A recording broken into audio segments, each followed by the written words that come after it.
লাবণ্য। লাবণ্য, আমাদের hello 8920 basic নিয়ম হচ্ছে বয়সটা, কোথায় পড়াশোনা করেছেন, কোথায় থাকছেন, এগুলো সম্পর্কে আমরা প্রথমে একটু ধারণা নিয়ে নিই। 21 বছর বয়স এবং আমি লেখাপড়া করেছি কামরাঙ্গীরচর, পুরান ঢাকায়। আচ্ছা, আপনি এখন আছেন ওখানে? হ্যাঁ, আমি এখন ওখানে আছি। ফাইন, আমরা শুরু করতে পারি। আপনি কোথা থেকে শুরু করবেন আপনার জীবনে? ছোটবেলা থেকে শুরু করব। ওকে, যখন পুরোপুরি বুঝি ভালো মন্দ তখন থেকেই। জি প্লিজ। ছোট থেকে আমি প্রচন্ড চঞ্চল ছিলাম। 7 বছর পর্যন্ত আমি গ্রামের বাড়িতেই ছিলাম দাদুর কাছে। দাদা ছিলেন আমাদের গ্রামের একজন ডক্টর।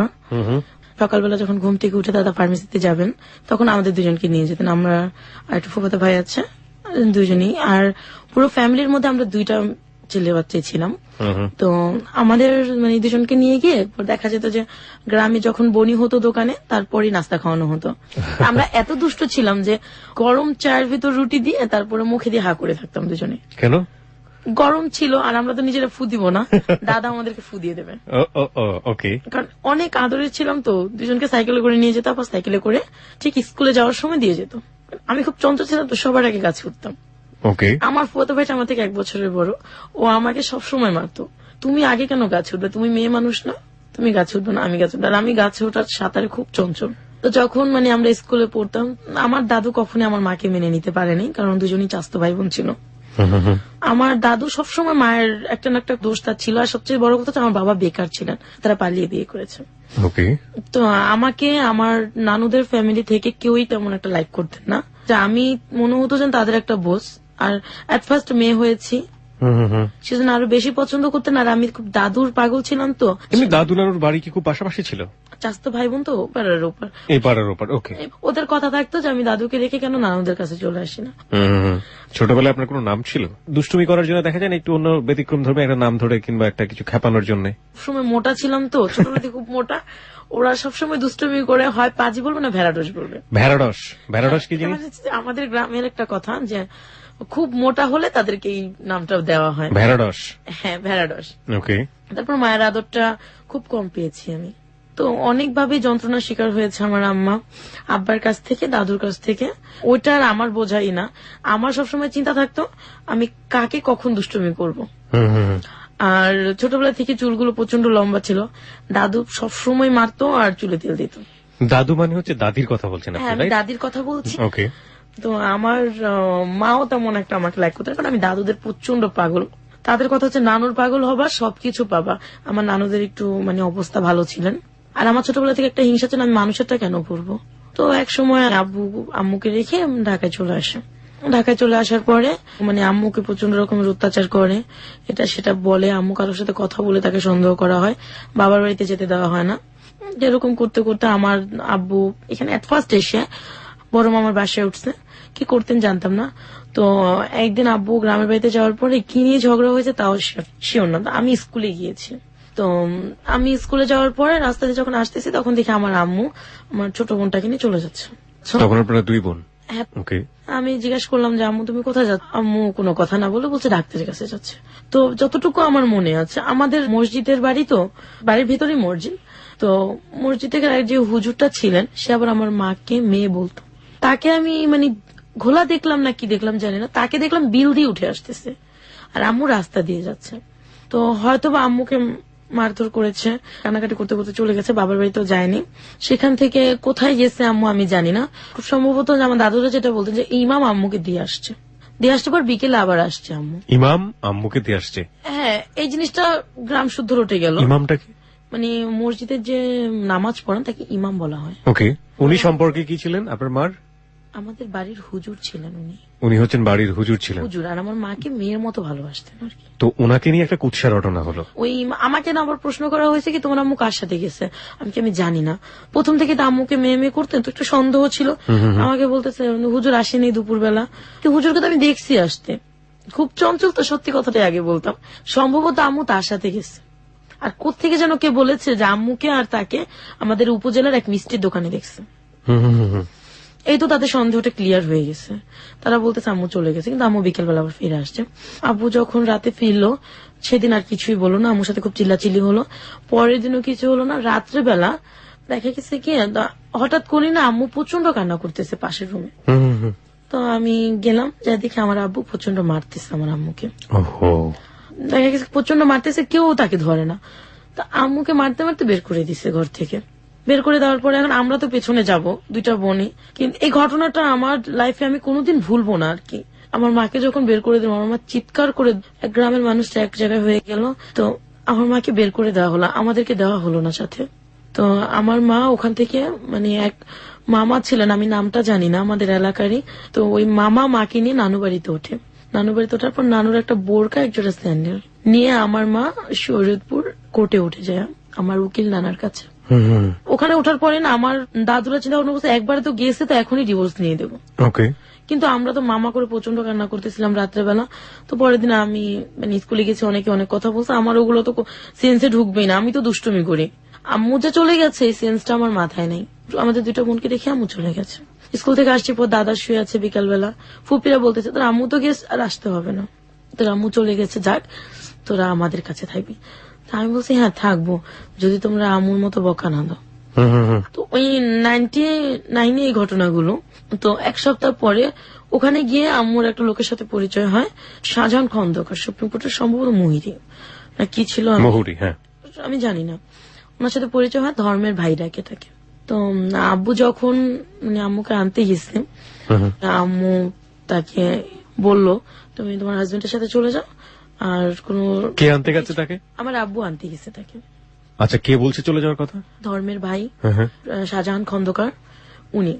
আচ্ছা, তুমি তোমার হাজবেন্ডের সাথে চলে যাও, আমরা তোমাকে আবার নিয়ে আসবো। এই কথা বলার পরে আব্বুর সাথে পরিচয় হয়, আমার উকিল নানাও তাকে সায় দিয়েছে যে যাও দেখো কি হয়।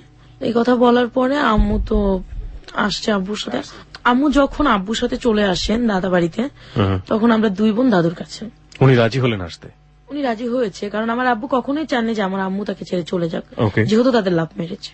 তো আম্মু চলে আসছে, আসার পরে প্রচন্ড গ্যাঞ্জাম, মানে 2-3টা গ্রামের লোক এক জায়গায় হয়ে গেছে, আম্মুকে প্রচন্ড মারলো। কে মারলো? আমার দাদু। আমার দাদু আমার আম্মুকে মেরেছে, আমার দাদা আমার আব্বুকে মেরেছে। আমার দাদার একটাই ক্ষোভ ছিল যে তুই বউকে নিয়ে কেন ঢুকলি এখানে, যেহেতু তার কষ্ট হচ্ছে। আমার দাদা প্রচন্ড রকমের ভালো মানুষ ছিলেন, বলছে যে যেহেতু এখানে তোর এত কষ্ট, তুই কেন আসলি ওর সাথে, তুই কেন একেবারের জন্য চলে গেলি না। তা আমার মা তো আমাদেরকে ছেড়ে যাবেন না, আব্বাকেও ছেড়ে যাবে না, আব্বাও তাকে ছাড়বে না। তো পরে ওইখানে গ্যাঞ্জাম হওয়ার পরে আমরা আমার আব্বুর দাদু মানে আমার বড় মা পাশাপাশি রুম, তো আমরা ওখানে উঠি। ওঠার পরে ওইটাও দাদু সহ্য হলো না, প্রচন্ড গ্যাঞ্জাম লাগাই দিছে, যাচ্ছে না কেন, চলে যাক। আব্বু তখন আম্মুকে রেখে ঢাকায় চলে গেলেন। গিয়ে আমার ওই মামা, যা আমার আম্মু ধর্মের ভাই ছিলেন, তার সাথে দেখা করলেন। সে একটা চাকরি দিয়ে দিল অ্যাডভোকেট আব্দুর রেজা খানের ওখানে, তার পিয়ন হিসেবে। ওখানে 1 মাসের বেতন পেয়ে আমাদেরকে বড় মার এখান থেকে ঢাকায় নিয়ে আসেন। জায়গাটার নাম আমার মনে নেই, আমাদের একটা মেসে উঠিয়েছে। ওখানে আমরা 1 সপ্তাহ থাকি। থাকার পরে আমার আব্বু আমাকে প্রচন্ড রকমের ভালোবাসতেন, মায়ের চেয়ে বেশি। ছোট বোনটাকে প্রচন্ড ভালোবাসতেন। তো মেসে উঠিয়েছে, ওখান থেকে আমাদেরকে কি প্রবলেম হয়েছে জানি না, আমার বাবা আমাদেরকে সেকশন নিয়ে যান। Section Hazaribagh section. এমন একটা পরিস্থিতিতে আমাদেরকে ওখানে উঠায় আমার মামার সাহায্যে। ওখানে গিয়ে মানে এরকম একটা পজিশন ছিল যে আমি কখনো এরকম ঘর দেখিনি। নিচে বাস ছিল, নিচে অজগর সাপ পানির ভিতরে। হ্যাঁ, মানে চিড়িয়াখানা নিয়ে গেল নাকি? না না, হাজারীবাগে কোনো চিড়িয়াখানা নাই তো? না না, এটা হচ্ছে একটা বস্তির মতো। নিচে অজগর সাপ, পাশে ট্যানারি, উপরে টঙের ঘরগুলো, চিকা ইঁদুর এটা সেটা। অজগর সাপ কিভাবে দেখলেন আপনি? খালটা ভরে অজগর সাপ ছিলেন, এজন্য মানে 1 তলা সমান উঁচু করে বাঁশ দিয়ে তারপর টঙের ঘরগুলো বানানো হয়েছে। অজগর সাপ সম্ভবত, যে সাপের বিষ নেই। মানে সাপ ছিলেন নিচে আর কি। সাপ ছিলেন মানে সাপকে আপনি সম্মান করে আপনি বলছেন? না, তো ওখানে যাওয়ার পরে 6 মাস পরে আমাদের খবর আসলো যে আমার দাদা মারা গেছে। আমি যেটা এখনো উপলব্ধি করি যে দুর্ঘটনার কথা শুনলে খুব দ্রুত কোথাও যাওয়া যায় না। আমরা লঞ্চে উঠলাম, মাঝপথে লঞ্চ নষ্ট হয়ে গেল। তারপরে যে বেবিতে উঠেছি, সেই বেবিটা অর্ধেক পথে নষ্ট হয়ে গেছে। মানে অনেক কষ্টে অনেক কি করে আমাদের 2টা বোনকে নিয়ে, বাবা মাকে নিয়ে বাড়িতে গেলেন। যাওয়ার পর দেখি প্রচুর সবাই কান্নাকাটি করতেছে, আমার দাদু সেন্সলেস, ফুপুরা কান্নাকাটি করতেছে আমার মাকে ধরে, মাও প্রচন্ড কান্নাকাটি করতেছে, আশপাশের লোক। আমার দাদা মরার পরে এত লোক মনে হয় না আমি আজও দেখেছি। সে এত ভালো ডাক্তার ছিলেন, এত ভালো লোক ছিলেন সে। আমরা গ্রামে যাওয়ার পর দাদাকে মাটি দিয়ে আমার আব্বা 4 দিন 5 দিনের দিন চলে আসলেন। ঢাকায় আসার পর আমাকে স্কুলে ভর্তি করানো হয়, ওখানে লেখাপড়া করানো হয়। পরে আমার যে মামা ছিলেন, ধর্মের মামাটা, উনি ঢাকা কামরাঙ্গীরচরে বাড়ি করলেন। ধর্মের মামা মানে ঠিক বুঝলাম না। ধর্মের মামা মানে হচ্ছে যে শরীয়তপুর গিয়ে যার সাথে মানে অ্যাডভোকেট শাহজাহান খন্দকার, উনি আমার মায়ের ধর্মের ভাই ছিলেন। ওকে উনি ওকে। যখন আমার বাবার সাথে ঝগড়া করে চলে গেলেন তখন তার সাথে পরিচয় হয় ওখানে আচ্ছা। কোর্টে, তো সেই হিসেবে ধর্মের ভাই। তার মানে তার সাথে পূর্ব পরিচয় ছিল না, কোর্টে গিয়ে পরিচয়? কোর্টে গিয়ে যখন আমার মা চলে গেলেন, বাবা আনতে গেলেন, তখন পরিচয় হয়েছে। ওকে। তো ওখানে মানে আমার মামা বাড়ি করলেন কামরাঙ্গীচর, ওখানে চলে আসলাম। ওখানে চলে আসার পরে আমি একটা স্কুলে ভর্তি হলাম, তখন আমি ক্লাস 3-তে পড়ি। স্কুলে ভর্তি হওয়ার পর ওখান থেকে আমাদের মানে আব্বুর অবস্থা আগে থেকে অনেক ভালো হয়েছে। মানে এখন আমার মায়ের ঘরে মনে হয় যে শান্তি। এক সময়টা আমার আব্বুর এতটুকু বদভ্যাস হয়ে গেল যে আমার আব্বু বাজে নেশায় চলে যেতে থাকলো। 2002-3 আব্দুল রাজ্জাক খান মারা গেলেন। মানে আপনার ধর্মের? না, আমার আব্বু যে অফিসে জব করতেন সেই মালিকটা মারা যাওয়ার পর আমার আব্বু জবটাও চলে গেছে। তো সেখানে আব্বু একটু ঘাবলা করে, অনেকগুলো টাকা তাদের মেরে দিয়েছে। এটা আপনি জানলেন কিভাবে? এটা আমরা তখনই জানতে পেরেছি যে অফিস থেকে বাসায় পুলিশ পাঠানো হয়। তো আমরা তো আগে থেকে এটা শিওর যে আসবে তাকে নেওয়ার জন্য। আপনারা আগে থেকে শিওর ছিলেন যে বাসায় পুলিশ আসবে? হ্যাঁ, আমরা প্রথমে যখন সে মারা গেছে তার 3 দিন পর আমরা জানতে পেরেছি আব্বা টাকা নিয়ে ঘাবলা করেছে। কিরকম? সেটা হচ্ছে যে অনেকগুলো টাকা তাদেরকে কারেন্ট বিল, গ্যাস বিল দিতে দেওয়া হয়েছিল আব্বুকে। খুব বিশ্বাস করতেন তো, কিন্তু আব্বু সেটা দেয়নি। আচ্ছা। না দিয়ে সে ঘরে বা টাকাগুলো কি করেছে আমি জানি না। এই খবরটা আপনি কিভাবে পেলেন? আমার মামাকে সেখান থেকে, তার 2টা ছেলে ছিল, আব্দুল রেজা খান অ্যাডভোকেট, তার ছেলেরা খবর পাঠিয়েছে আমার মামার কাছে।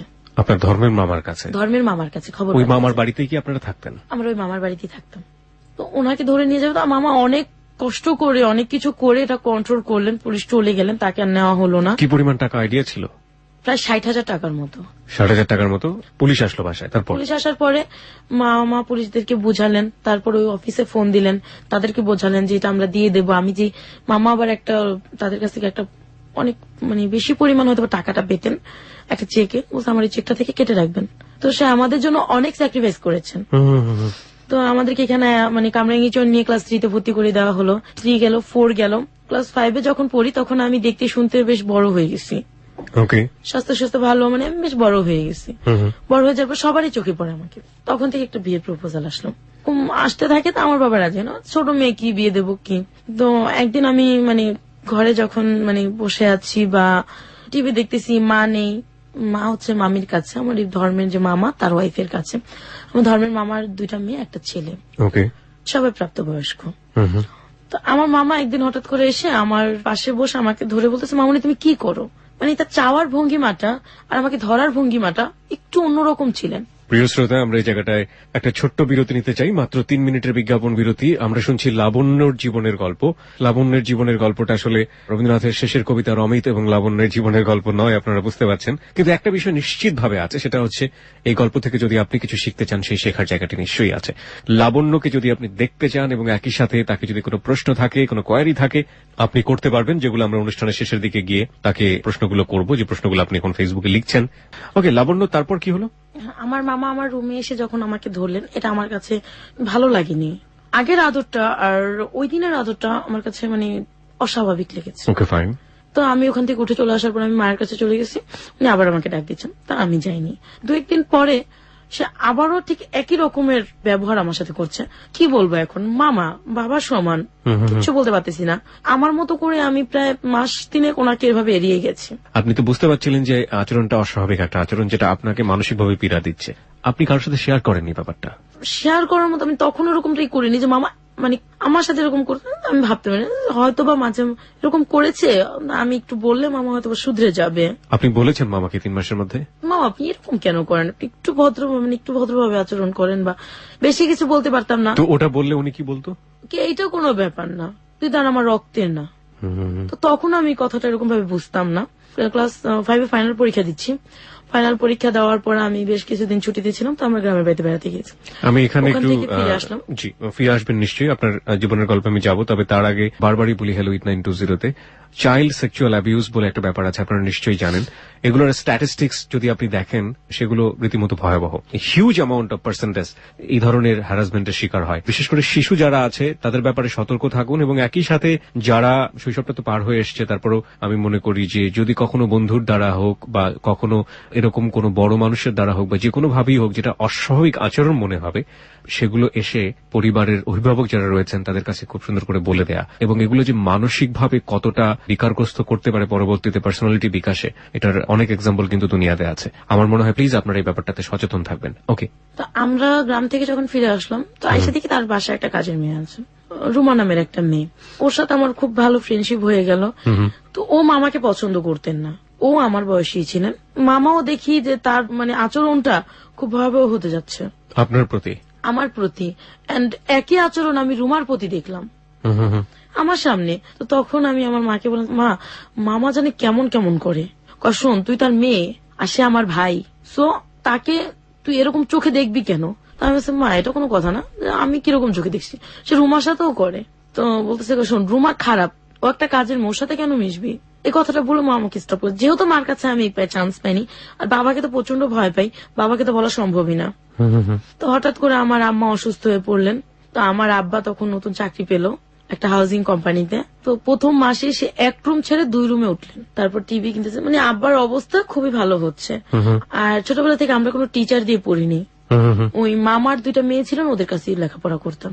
6টার দিকে পড়তে গেলে রাত 9টায় ছাড়তো। ওকে।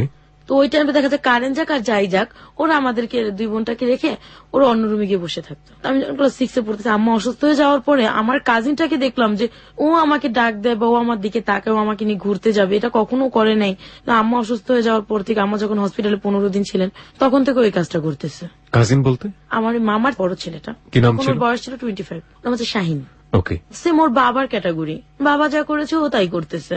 তো তখন আমি বলছি যে, কি ব্যাপার, আপনি এরকম করেন কেন? আর এরকম ব্যবহার কেউ কারোর সাথে করে নাকি? আমি আপনার বোনের মতো, আপন তো না। ওরা একই রকমের কমেন্ট আসলো যে আপন তো না, রক্তের না। সবই যদি বোন হয় তাহলে বউ হবে কে, প্রেমিকা হবে কে? ঠিক কিছুদিন পর ওর বাবাকে যখন আমি বললাম যে আপনার মেয়ের মতো আমি, আপনি কেন এমন করেন, তখন উনি বললো যে সবই যদি মেয়ে হয় তাহলে লাভার হবে কে? বাপ বেটা দুজনের কথা দেখলাম যে আমি একই রকম, ওরা এরকম করতো। ফাইনাল পরীক্ষা দিলাম, 7-এ উঠলাম, এরকম করতে করতে 7-এও কিছুদিন 6 মাস পার হলো, বয়স হয়ে যাচ্ছে আমার একটা বুঝ হচ্ছে।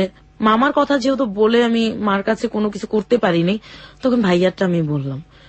আমাকে আমার মা উত্তর দিল, তোর কি সমস্যা, তুই তো কখনো তোর মামার কথা বলিস, কখনো তোর ভাইয়ার কথা বলিস।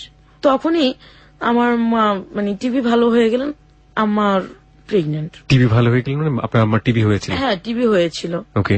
তার বছর খানেক পরে আমার ভাই জন্ম নিল। দেখা যাচ্ছে যে মা বাবা চেঞ্জ হয়ে গেছে। তাদের এই চেঞ্জটা আমার মানে লক্ষ্য করলাম যে তারা এখন আর আমাকে আগের মতো আদর করে না। কিরকম? দেখা যাচ্ছে তোকে লেখাপড়া করতেছি, আম্মা ঘরে গল্প করতেছে মামির সাথে, কাজগুলো উনি লেখাপড়া বাদ দিয়ে আমাকে দিয়ে করাচ্ছে। এইভাবে মানে আস্তে আস্তে আমার লেখাপড়াটার ক্ষতি হতে যাচ্ছে না। আর দেখতাম যে মানে বাবা আসলেই আমার নামে এক গাধা বিচার, আমি এটা করেছি, আমি ওইটা করেছি। তো এই জিনিসগুলো আমার কাছে ভালো লাগতো না। তখন না আমার কাছে মনে হচ্ছিল যে কেন এমন করে তারা, তাহলে আমি তাদের আপন না। ওইদিকে আমার কাজিন আমার সাথে ব্যবহার খারাপ করছে, তারপর মামার ব্যবহারটা অস্বাভাবিক। তো এর মানে এইভাবে করতে করতে বাবা মাকে আর বোঝাতে পারলাম না এগুলা। ওরা আর আমার এই সমস্যাগুলোকে মানে ফলো করতো না। আমার ফুপি খেয়াল করতেন। আমার খালামণি বাহির থেকে আসার পর খালামণিকে বলছি আর খালতো বোনটাকে বলছি। তাকে বলার কারণ এটাই হচ্ছিল যে আমার যে মানে ধর্মের মামা, তার ছেলের সাথে আমার বড় খালার মেয়ের বিয়ে দেবে। আর আমার ধর্মের মামাটা খুব লোভী ছিলেন, টাকা যেখানে আছে সে সেখানে আছে। আমার খালামণির তো অনেক টাকা পয়সা, বাইরে থাকে, আমার বোনটাও বাইরে থেকে লেখাপড়া করে আসছে, ওর বিয়ে ঠিক হচ্ছে। তখন আমি বলে ফেললাম যে আপু এরকম এরকম করে, মামাও করে। তখন বললো যে ঠিক আছে, এই কথাগুলো আমি আন্টিকে বলবো। আন্টি মানে? আমার মাকে। আপনার মা তো জানি আগে থেকে? আমার মা বিশ্বাস করতো না আর কি। হ্যাঁ, কিন্তু উনি বলবে, উনি বলবে। তো বলার পরে আমার মা আমাকে প্রচন্ড বকাঝকা করলেন। তো আপু আরেকটা ছেলেকে লাইক করতেন, সে লন্ডনে থাকে। তো এটা আপু আবার আমার আব্বুকে বললেন যে ওর উপর এরকম হচ্ছে, আপনারা কেউ কোনো প্রতিবাদ করতেছেন না। আমি বুঝলাম না আর কি, আমি তার ওকে বিয়ে করবো না, আমি অন্য একটা ছেলেকে পছন্দ করি। আর আপনারা যেভাবে উঠে পড়ে লেগেছেন আমার বিয়ের জন্য, আমি ওর মতো একটা ছেলেকে কেন বিয়ে করবো যে ঘর জামাই থাকতে চায়। তো যে কোনো কারণে এগুলো কথা কাটাকাটি হওয়ার পর বিয়েটা ভেঙে গেছে। আমি বলছি কথাটা প্রকাশ হয়ে গেছে, আমার মা সবাইকে বলে দিছে। আমার মামার সেটা ভালো লাগেনি, আমার উপর সে প্রচন্ড বিরক্ত হওয়ার পরে সে আমাকে ডাইরেক্টলি প্রপোজাল করছে যে তুমি আমাকে সময় দেবে। তা আমি বলছি যে না, অসম্ভব। কিছুদিন পরে আমি যখন ক্লাস 8-এ উঠলাম, তখন আমার বাবা আমার বিয়ের জন্য খুব তোলপাড় হচ্ছে। ফুপি একটা বিয়ের প্রস্তাব আনলেন। একটা বিয়ের প্রস্তাব আনার পরে আমি রাজি হইনি। আমার স্বপ্ন হচ্ছে আমি একটা ভালো ছেলেকে বিয়ে করব, তো আমি যাতে এই থেকে একটু ভালো পরিবেশে যেতে পারি। আর ছোটবেলা থেকে একটা ধারণা ছিল যে উপরের লেভেলের মানুষদের হয়তোবা একটু ভালো চিন্তা ভাবনা থাকে, তারা একটু ভালো হয়। কারণ আমি এই পজিশনে থাকতে থাকতে আমি বিরক্ত হয়ে গেছিলাম, মনে হচ্ছে কবে বেরোতে পারবো এখান থেকে।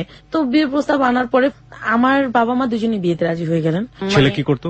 মোবাইল কোম্পানিতে জব করতেন, 8,000 টাকা স্যালারি ছিল। ওকে। তো বাবা মা বললো কি যে ও যেহেতু ডিগ্রি সেকেন্ড ইয়ার পড়তেছে, ডিগ্রি ফাইনাল দিলে ওকে ব্যাংকে অথবা কিছুতে চাকরি দিয়ে দেবো, সে তো অবস্থা ভালো হয়ে যাবে। আমি বিয়েতে রাজি হলাম।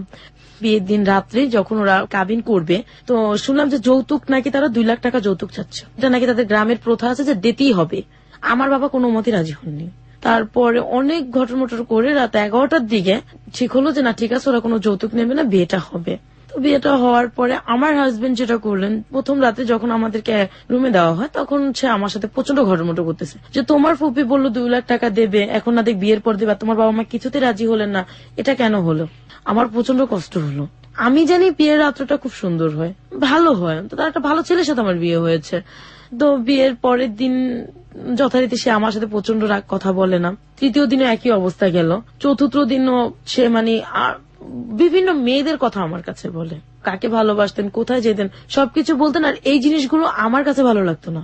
তো এইভাবে যখন মাস খানেক কাটলো, পরে আমি জানতে পারলাম যে তার আমার ছোট ফুপির সাথে একটা আগের একটা সম্পর্ক ছিল। কিভাবে জানলেন? এটা আমি জানতে পারছি আমার ফুপি আর আমার হাজবেন্ডের ব্যবহারে। ফুপি আমার হাজবেন্ডকে ভাইয়া বলতো, যেখানে তার জামাই হয়, মেয়ে জামাই। আমি কিন্তু তখনও শ্বশুর বাড়িতে যাইনি, আমি আমার বাবা মার কাছে বিচার দিলাম। আর আমার হাজবেন্ড দেখতাম যে প্রতি সপ্তাহে আমার ফুপিকে বাজার টাজার করে দিতেছে, যাইতেছে ওদের মেয়েদেরকে। তা আমি বললাম যে আমার বোনগুলা, আর একটা আমার ফুপুর হাজবেন্ড ছিল না, মারা গেছে, যে একটা বিধবা মানুষ, তাকে হেল্প করতেছে, ভালো কথা, আমি কিছুই বলতো না। পরে যখন দেখতাম যে তাদের সম্পর্কটা একদম আমার খোলাখুলি হয়ে গেল, আর আমি অনেকের মুখে শুনতাম ফুপুদের বাসায় যখন যেতাম যে ওর সাথে আগে থেকে সম্পর্ক, তোমাকে কেন বিয়ে দিচ্ছে? তো এই জিনিসটাতেই না আমার ভালো লাগতো না। বাবা মাকে এসে বলছি, ওনার কাছে জিজ্ঞেস করছি, উনি স্বীকার করছে। ফুপি কখনো স্বীকার করেনি, আমার হাজবেন্ড স্বীকার করছে হ্যাঁ আগের একটা সম্পর্ক ছিল, এখন নাই। তো তখন থেকে একটা ঘেন্না। তো মাস 3 যাওয়ার পর আমাকে আমার শ্বশুর বাড়িতে নেওয়া হলো, খুলনা কয়রা থানায়, একদম গ্রাম। লেখাপড়া বন্ধ? হ্যাঁ, আমার লেখাপড়া বন্ধ হয়ে গেছে। কোন ক্লাসে থাকা অবস্থায়? এটা যখন আমি ক্লাস 10 উঠলাম। ওকে। তো শ্বশুর বাড়িতে যাওয়ার পরে পুরো ঠিক আমি ঘরের অবস্থা যেটুকু দেখলাম, দেখে মানে আমি কান্না করতেছি। সেদিন রাত্রি তারা ছিলেন 2 বোন 2 ভাই, আর তার মা, তার বাবা ছিলেন না। তারা 4 ভাই বোন মিলে ঝগড়া করতেছে, সাথে মা। কি কারণে করতেছে, কেন করতেছে তা আমি জানি না। তো এক পর্যায়ে ঝগড়ার মাঝে আমি শুনলাম যে তারা যৌতুক, আমার বিয়ের টাকাটা দেওয়া হয়নি সেজন্য ঝগড়া করতেছে। ওকে। মেয়ের সাথে একটা গয়নাও দিয়ে দেয়নি, এরকমই বলতে। আমার হাজবেন্ডকে বলতাম দেখো তুমি তো জানো যে তারা কিছু দেবে না, তাহলে তুমি কেন আনলা আমাকে? দেনমোহর কত ছিল আপনার? 2 লাখ টাকা। ওকে। বলার সাথে সাথে আমার হাজবেন্ডটা আমাকে ঠাস করে একটা চড় বসালো। তো ওই দিন রাতটা আমি সারা রাত কান্না করে কাটালাম। পরের দিন সকালে যখন আমি ঘুম থেকে উঠলাম, অনেক মানুষ নতুন বউ দেখতে এসে, যেটা গ্রামে যেরকমটা হয়। তো আমার শাশুড়ি সবার মাঝে আমাকে বলে উঠলো যে তোমার মা কি গয়না পাঠাইছে একটু সবাইকে দেখাও। সে কিন্তু জানে আমার মা কিছু দেয়নি, আমি কোত্থেকে বের করব। তখন আমার ননাস, আমার যা, এরা সবাই আমাকে প্রচন্ড ধরনের কথা শোনালো। আর প্রথম দিনই আমাকে মাটির চুলায় খড়কুটা দিয়ে রান্না করতে দেওয়া হলো, আমাকে চাল বাটতে দেওয়া হয়েছে, যেটা আমার পক্ষে সম্ভব না। প্রচন্ড কান্না করতেছি, বাড়িতে ফোন দিয়েছি, মার সাথে কান্না করতেছি। বাড়িতে ফোন দেওয়াতে আমার হাজবেন্ড শুনে আমাকে প্রচন্ড মারলো আইসা। তো এক পর্যায়ে আমি সেন্সলেস হয়ে গেছি। আমি 3 দিন 4 রাত আমার হাজবেন্ডের বাড়িতে ছিলাম। পরের দিন সকালে আমি উঠে চলে আসছি, আমার ননাস আসছে, আমার হাজবেন্ড আসছে। আসার পর থেকে না আমার হাজবেন্ডের বিহেভিয়ার চেঞ্জ হয়ে গেছে। কোথায় আসলেন? ঢাকায় চলে আসলাম বাবা মার কাছে। প্রিয় শ্রোতা, একটা বিষয় খুব লক্ষ্য করবেন, আমরা এখনো গল্পের যে গভীরতায় সেখানে চলে যাচ্ছি ধীরে ধীরে। এবং ওই সবসময় একটা কথা বলে থাকি যে ইভেন্ট ইউ ক্যান ইমাজিন, শেষ পর্যন্ত গল্পটা কোথায় গিয়ে থামবে। কারণ জীবন অদ্ভুত রকমের একটা বিষয়, এবং এই প্ল্যাটফর্মে এত বেশি নাটকীয়তা থাকে যে গল্প উপন্যাসের পাক সেখানে কিছুই না। শুধু একটা বিষয় লক্ষ্য করার মতো যে লাবণ্য যখন তার জীবনের গল্প বলা শুরু করেছে, তার শৈশবে একজন মানুষকে পেয়েছিলাম তার জীবনের জন্য পরিপূরক বলছি এই অর্থে, তার দাদা ছোটবেলায় তাকে নিয়ে যেতেন একটা ফার্মেসিতে, এবং সেখানে তার মজার কিছুটা সময়। এরপরে একটা মানুষও আমরা এখন পর্যন্ত পাইনি যে মানুষটার কাছে গিয়ে সে একটু ঠাঁই পেতে পারে, মনের কথা বলতে পারে, পরিবার থেকে শুরু করে চারপাশের সমস্ত কিছু। সংসার শুরু হয়েছে 14 বছর বয়সে, সেখানেও স্বামীকে আমরা দেখছি একটা বিরূপ পরিবেশের মধ্যে। এবং সবকিছু মিলিয়ে এটা কোন দিকে যাচ্ছে শেষ পর্যন্ত আমরা কোথাও জানি না। Let's see what happen. Okay, তারপর ঢাকায় আসার পরে দেখলাম যে আমার বাবা মার বিহেভিয়ার চেঞ্জ হয়ে গেছে।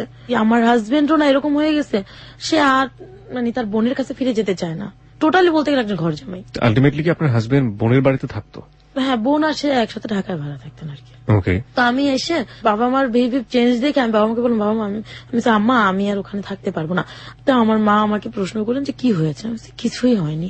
আর নতুন বউ গিয়েছে, তার একটা শাড়িও নতুন বউকে দেয়নি। তো আমি শুনেছি যে গ্রামে দেশে শ্বশুর বাড়ি হলে নাকি অনেক কিছু দেয়, আমি সেগুলো কিছুই আমার ভাগ্যে জুটেনি। আমার বাবা মাকে যখন আমি বললাম, আমার বাবা মা কোনো রেসপন্স করলো না। শুধু আমার বাবা একটা কথাই বললো যে তোমাকে আমি বাঘের মুখে দিলেও দিয়েছি, কুমিরের মুখে দিলেও দিয়েছি, তোমার যদি আসতে হয় তাহলে তুমি সাদা কাফনের কাপড় পরে আসবা, আমরা তো তুমি কোনোদিন এই বাড়িতে এসব কমপ্লেন নিয়ে আসবে না। এই কথা বলার পর আমি খুব কষ্ট পেয়েছি যে যেই বাবা আমাকে এত ভালোবাসতেন সেই বাবা কেন আজ আমাকে এই কথা বললেন। বাবাও আস্তে আস্তে তার জবটাও চলে যাচ্ছে, ছেড়ে দিচ্ছে, সেখানেও সে টাকার খাবলা করেছে। আর তার নেচারটা এরকম ছিল যে সে একজনের সাথে আরেকজনকে ঝগড়া বাঁধাই দেবে। আমাকে যখন এই কথাটা বললো তখন আমি হাজবেন্ডকে বললাম যে আমি এখানে থাকবো না। জাস্ট এইভাবে, কেন থাকবি না? তো আমি বললাম যে আমি আপার বাসায় চলে যাই, ওখানে গিয়ে থাকি আমরা। বললো ঠিক আছে চল। ওখানে যাওয়ার পরে আমার ফুপিকে আমি সবকিছু জানালাম। ফুপি থাকতেন 3 তলায়, তার আমার ননাস আর আমার হাজবেন্ড থাকতেন 2 তলায়। ফুপিকে সবকিছু জানানোর পরে ফুপি খুব কষ্ট পেলেন। ফুপি তো আপনার বিয়ের ঘটক ছিলেন? হ্যাঁ। আচ্ছা, আপনার হাজবেন্ডের নাম? ইনসান। ইনসান, হ্যাঁ। ফুপি বললো যে ঠিক আছে, ও যে এরকম হবে সেটা তো আমি ভাবতে পারি নাই। তো আমি বলছি যে সমস্যা নাই, আমি তো তোমার কাছে চলে আসলাম। মানে আমি সব পুরো ঘটনাকে একদম ম্যানেজ করে ফেললাম। তোমার কাছে চলে আসছি, এখন তোমার কাছে থাকবো। আর ফুপি একটা নতুন চাকরি পেয়েছিল ব্যাংকে, তুমি তো ব্যাংকে চলে যাও সকালবেলা। তা আমি সকালবেলা ওদেরকে নিয়ে, 2টা বোন ছিল আমার ফুফাতো ছোট ছোট, ওদেরকে নিয়ে থাকবো। আর ইনসানও তো রাত্রে আসে, সমস্যা হবে না আমার, আমি এখানেই থাকবো। ঠিক আছে ফাইন। তো আমার ননাস গার্মেন্টসে চাকরি করতেন, 2টার দিকে তার লাঞ্চ টাইম ছিল। আমি না ওই সবার সাথে চুলো ছিল তো আমি রান্না করতে পারিনি। ননাস যখন লাঞ্চ টাইমে আসলেন, আসার পর যখন রান্না হয়নি তখন আমাকে প্রচন্ড রকমের বকাবাদ্য করলো। সেটা আমার ফুপ্পির শাশুড়ি দেখছেন, দেখার পরে তার কাছে ভালো লাগেনি। বলতেছে যে এত ছোট বয়সে তোমাকে বিয়ে দিয়ে দিছে এরকম একটা মানুষের ঘরে, সেটা আমরা মানতে পারলাম না। 14 বছর বয়সে আপনার বিয়ে হয়েছিল? হ্যাঁ। তো আমার এরকম করে 3 দিন আমি থাকলাম। 3 দিন থাকার পর 4 দিনের দিন আমার হাজবেন্ড আমাকে প্রচন্ড মারধর করলেন। আমি আবার মায়ের বাড়িতে চলে আসি। মায়ের বাড়িতে আসার সময় যখন আমার হাজবেন্ড বললো তোর চাইতে তোর ফুপি ভালো ছিল, অন্তত তাকে তো বিয়ে না করতাম, তার সাথে একটা সময় কাটাতাম। এই কথাটাই আমি তখন আরো ক্লিয়ার হয়ে গেলাম যে আমার ফুপি আমার সাথে প্রতারণা করছে, আমার হাজবেন্ড আমার সাথে প্রতারণা করছে। তাদের দুজন একটা রিলেশন, আমাকে জড়ানো ঠিক হয়নি। এই ফুপিটা কি ঘটকালি করেছিল বিয়েতে? ফুপিটাই ঘটকালি করেছে, এটাই আমার ছোট ফুপি। ওকে। যখন শিওর হয়ে গেলাম তখন বাবা মাকে এসে বললাম। বাবা মা আর আমাকে বাড়িতে দিলেন না, আমার হাজবেন্ডকে আর ওখানে আসতে দেননি। তুমি আসবে না, আমার মেয়ে আমাদের কাছে থাকবে।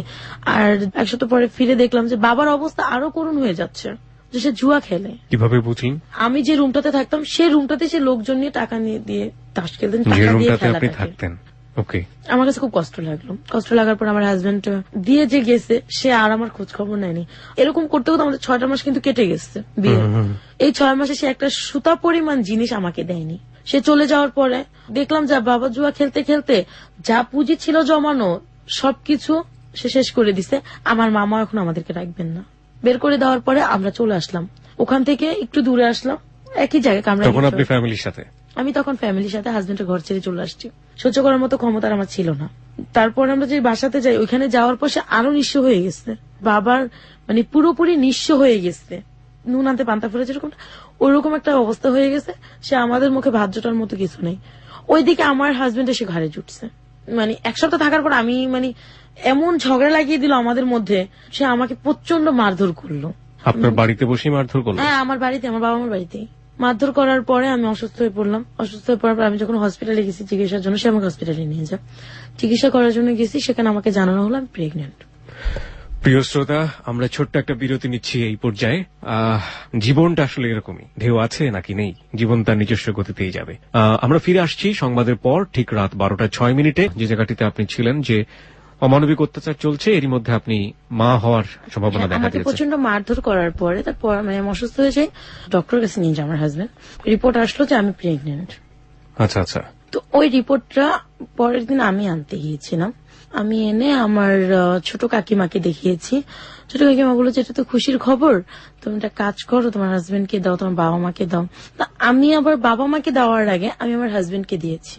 আমার হাজবেন্ড সে খবরটা শুনে প্রচন্ড খেপে গেছে যে এই সন্তান ওর না।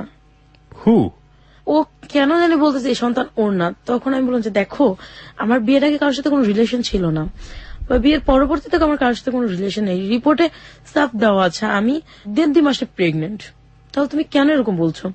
ঠিক আছে, মানলাম এটা আমার সন্তান, তো তোকে তো আমি বলেছিলাম যে তুই 2 বছর পরে সন্তান নিবি। দেখো, এটা আমার হয়তো বা ভুল হয়ে গেছে। এটা নিয়ে এটা আপনি বাড়াবাড়ি আপনার করার ভুল বলছেন, রাইট? আপনার কি ধরনের ভুল হয়ে গিয়েছে? মানে হয়তোবা যে আমাদের যে কোনো ধরনের একটা ভুল হতে পারে রাইট ওষুধের now, this is the important thing. আমি এটা কেন আপনাকে জিজ্ঞেস করছি, এগুলো most common case in the family. Okay, that's why. আপনি আমাকে একটু বলবেন যে আপনার 14 বছর বয়সে বিয়ে হয়েছে। একটা মানুষের বিয়ে হওয়ার পরে স্বামী স্ত্রী সম্পর্কের কিছু বেসিক নলেজ দরকার হয়। সেই নলেজের ব্যাপারে আপনাকে কেউ কখনো হেল্প করেছে? আপনার মা আপনাকে এই বিষয়ে কোনো জ্ঞান দিয়েছে, কিংবা আপনার আত্মীয় যারা আছে, কিংবা শ্বশুর বাড়ির কেউ আছে, কিংবা আপনার আমাকে হাজবেন্ড, এরকম সাপোর্ট কেউ দেয়নি। কেউ কখনো আপনাকে এই বিষয়ে কোনো কিছু বলেনি? সাপোর্ট কেউ দেয়নি। কিন্তু- বরঞ্চ আমি যদি কোনো প্রবলেম হতো যে আমি মাকে বলতাম, আমার মা আমাকে কখনোই ভালো একটা সাজেশন দিত না, ওকে। কখনোই দিত না। So, বাবাকে বিষয়টা তো সম্পর্কে আপনি বলাই কিছু- যায় না। আমি কিছুই জানি না, এটা কিছুই জানেন না। হুট এক। করে- 2 নম্বর হচ্ছে আপনার হাজবেন্ড আপনাকে বলেছে যাতে কোনো বেবি না আসে। এটার জন্য কোনো প্রিভেন্টিভ মেথড কি আপনারা দুজনে মিলে নিয়েছিলেন?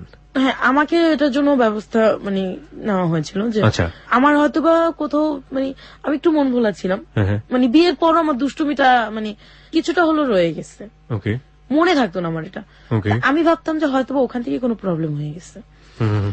তা আমার হাজবেন্ড প্রচন্ড চিল্লাচিল্লি করতেছিল, তার কখনো মুখের উপর কথা বলিনি। তখন বলছিলাম যে দেখো, তুমি তো এটা নিয়ে অতিরিক্ত বাড়াবাড়ি করতেছো, আর বাবা মা যেহেতু শুনলে বাড়াবাড়ি করবে না, তোমার এটা নিয়ে বাড়াবাড়ি করার কোনো প্রয়োজনই পড়ে না। হুম, হুম, হুম। এই কথাটা বলাই ছিল আমার অন্যায়। সে আমাকে সাথে সাথে প্রচন্ড ধরনের, তার যে বেল্ট ছিল, হুম, হুম। কোমরের বেল্ট, ওটা দিয়ে আমাকে প্রচুর ধরনের মারধর করে। এই বাচ্চা কেন নিলি তুই? আচ্ছা, সবসময় বলে যেতে জালস বাতা, যখনই সে বলতো যেটা জালস বাতা, তখন আমার মাথায় সেন্স আউট হয়ে যেত। এই কথা কেন বলবে সে? আমার স্বামী একজন, তাহলে সে কেন এই কথাটা বলবে? তো এটা নিয়ে বলার পরে আমি সেই দিন রাত্রে আমার মাকে জানাই।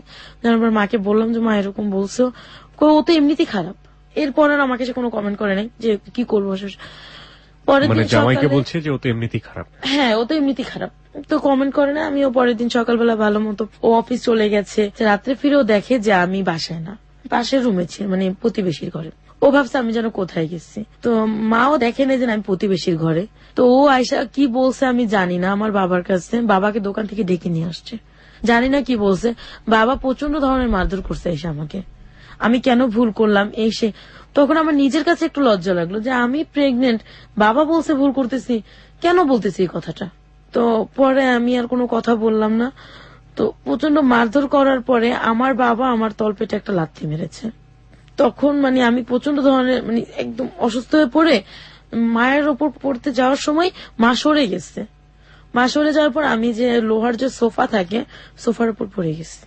আপনার বাবা যে এই যে লাথিটা মারলো, উনি আপনাকে তার আগে গায়ে হাত তুলেছে? এর আগে বহুবার সে আমার গায়ে হাত না, তুলেছে, আমি যে আমার বলতে চাচ্ছি যে শাশুড়ি। লাথিটা কি উনি একদম চিন্তা করেই কাজটা করেছে? না, সে কি চিন্তা করছে আমি জানি না। সে শুরুতে আমাকে কয়েকটা চড় থাপ্পড় এমন হতে মেরেছে। পারে যে লাথিটা মেরেছে এবং ইনসিডেন্টলি আপনার ওখানে লেগে গিয়েছে। আরেকটা হতে পারে যে না, আর সে তার চিন্তা ভাবনা- অভ্যাসটা এরকম, সে রাগ করে যে কাকে কোথায় মারবে সে নিজেও জানে না। এটা যে মেয়ে না বউ সে বুঝবে না, ওই ব্যাপারটা এটা তার তার মাথায় বদ থাকে। অভ্যাস। এই ব্যাপারটা তার খেয়াল থাকে না। তো ওইখানে গিয়ে আমার পুরো বডিটা আমার ওই সোফার উপরই পড়লো। আরেকটা আঘাত পেলাম, একই সাথে 2টা আঘাতে প্রচন্ড ব্লিডিং হচ্ছিল আমার ওই সময়টাতেই।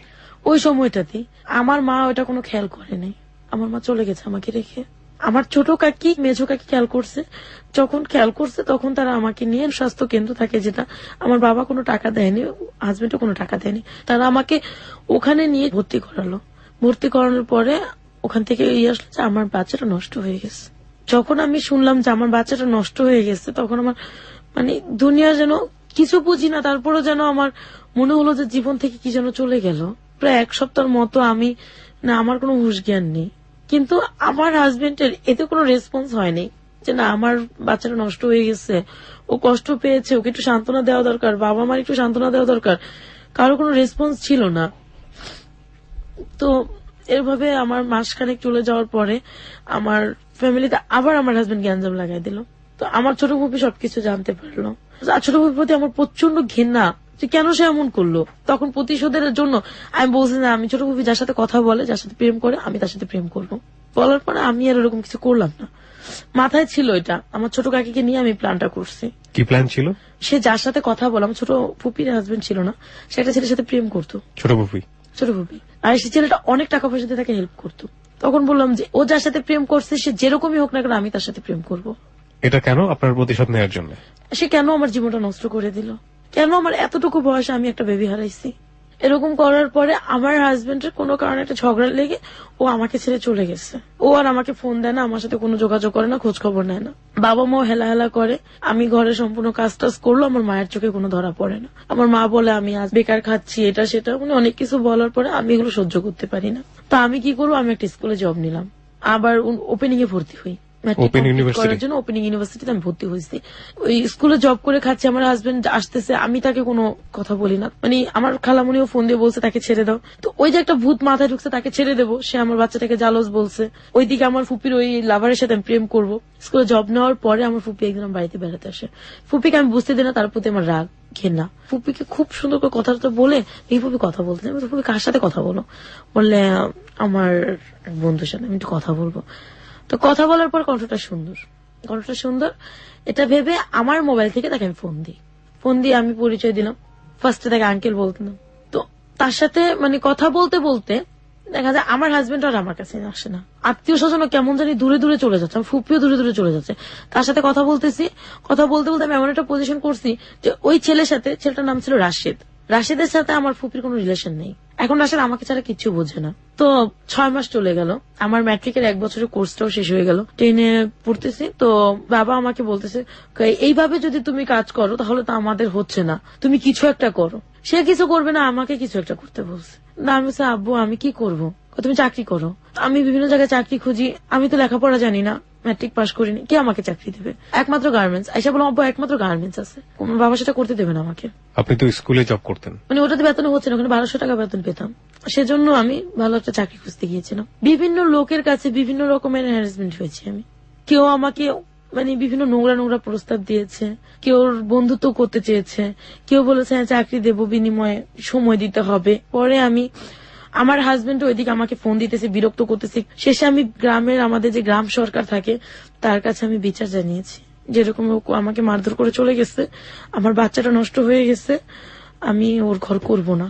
ওইদিকে আমি রাশেদকে প্রশ্ন করলাম যে রাশেদ আমি তো আমার হাজবেন্ড আমাকে নিতে আসতে বিচার বসাইছে, আমি কি করব? তোমার যা খুশি তাই করো। তো এই ঝামেলাগুলোর সাথে বিচারে ওর কথা হলো যে আমি সংসার করব না। 3 মাস সময় দেওয়া হলো, যদি আমার মন গলিয়ে নিতে পারে তাহলে ওকে নেবে বা আমি ওর ঘরে যেতে পারি। তো এইভাবে করতে করতে আমার ম্যাট্রিক কমপ্লিট করলাম। আমি হাজবেন্ডের সাথে আমার ডিভোর্স হয়ে গেল, আমি নিজে ডিভোর্স দিয়ে দিলাম।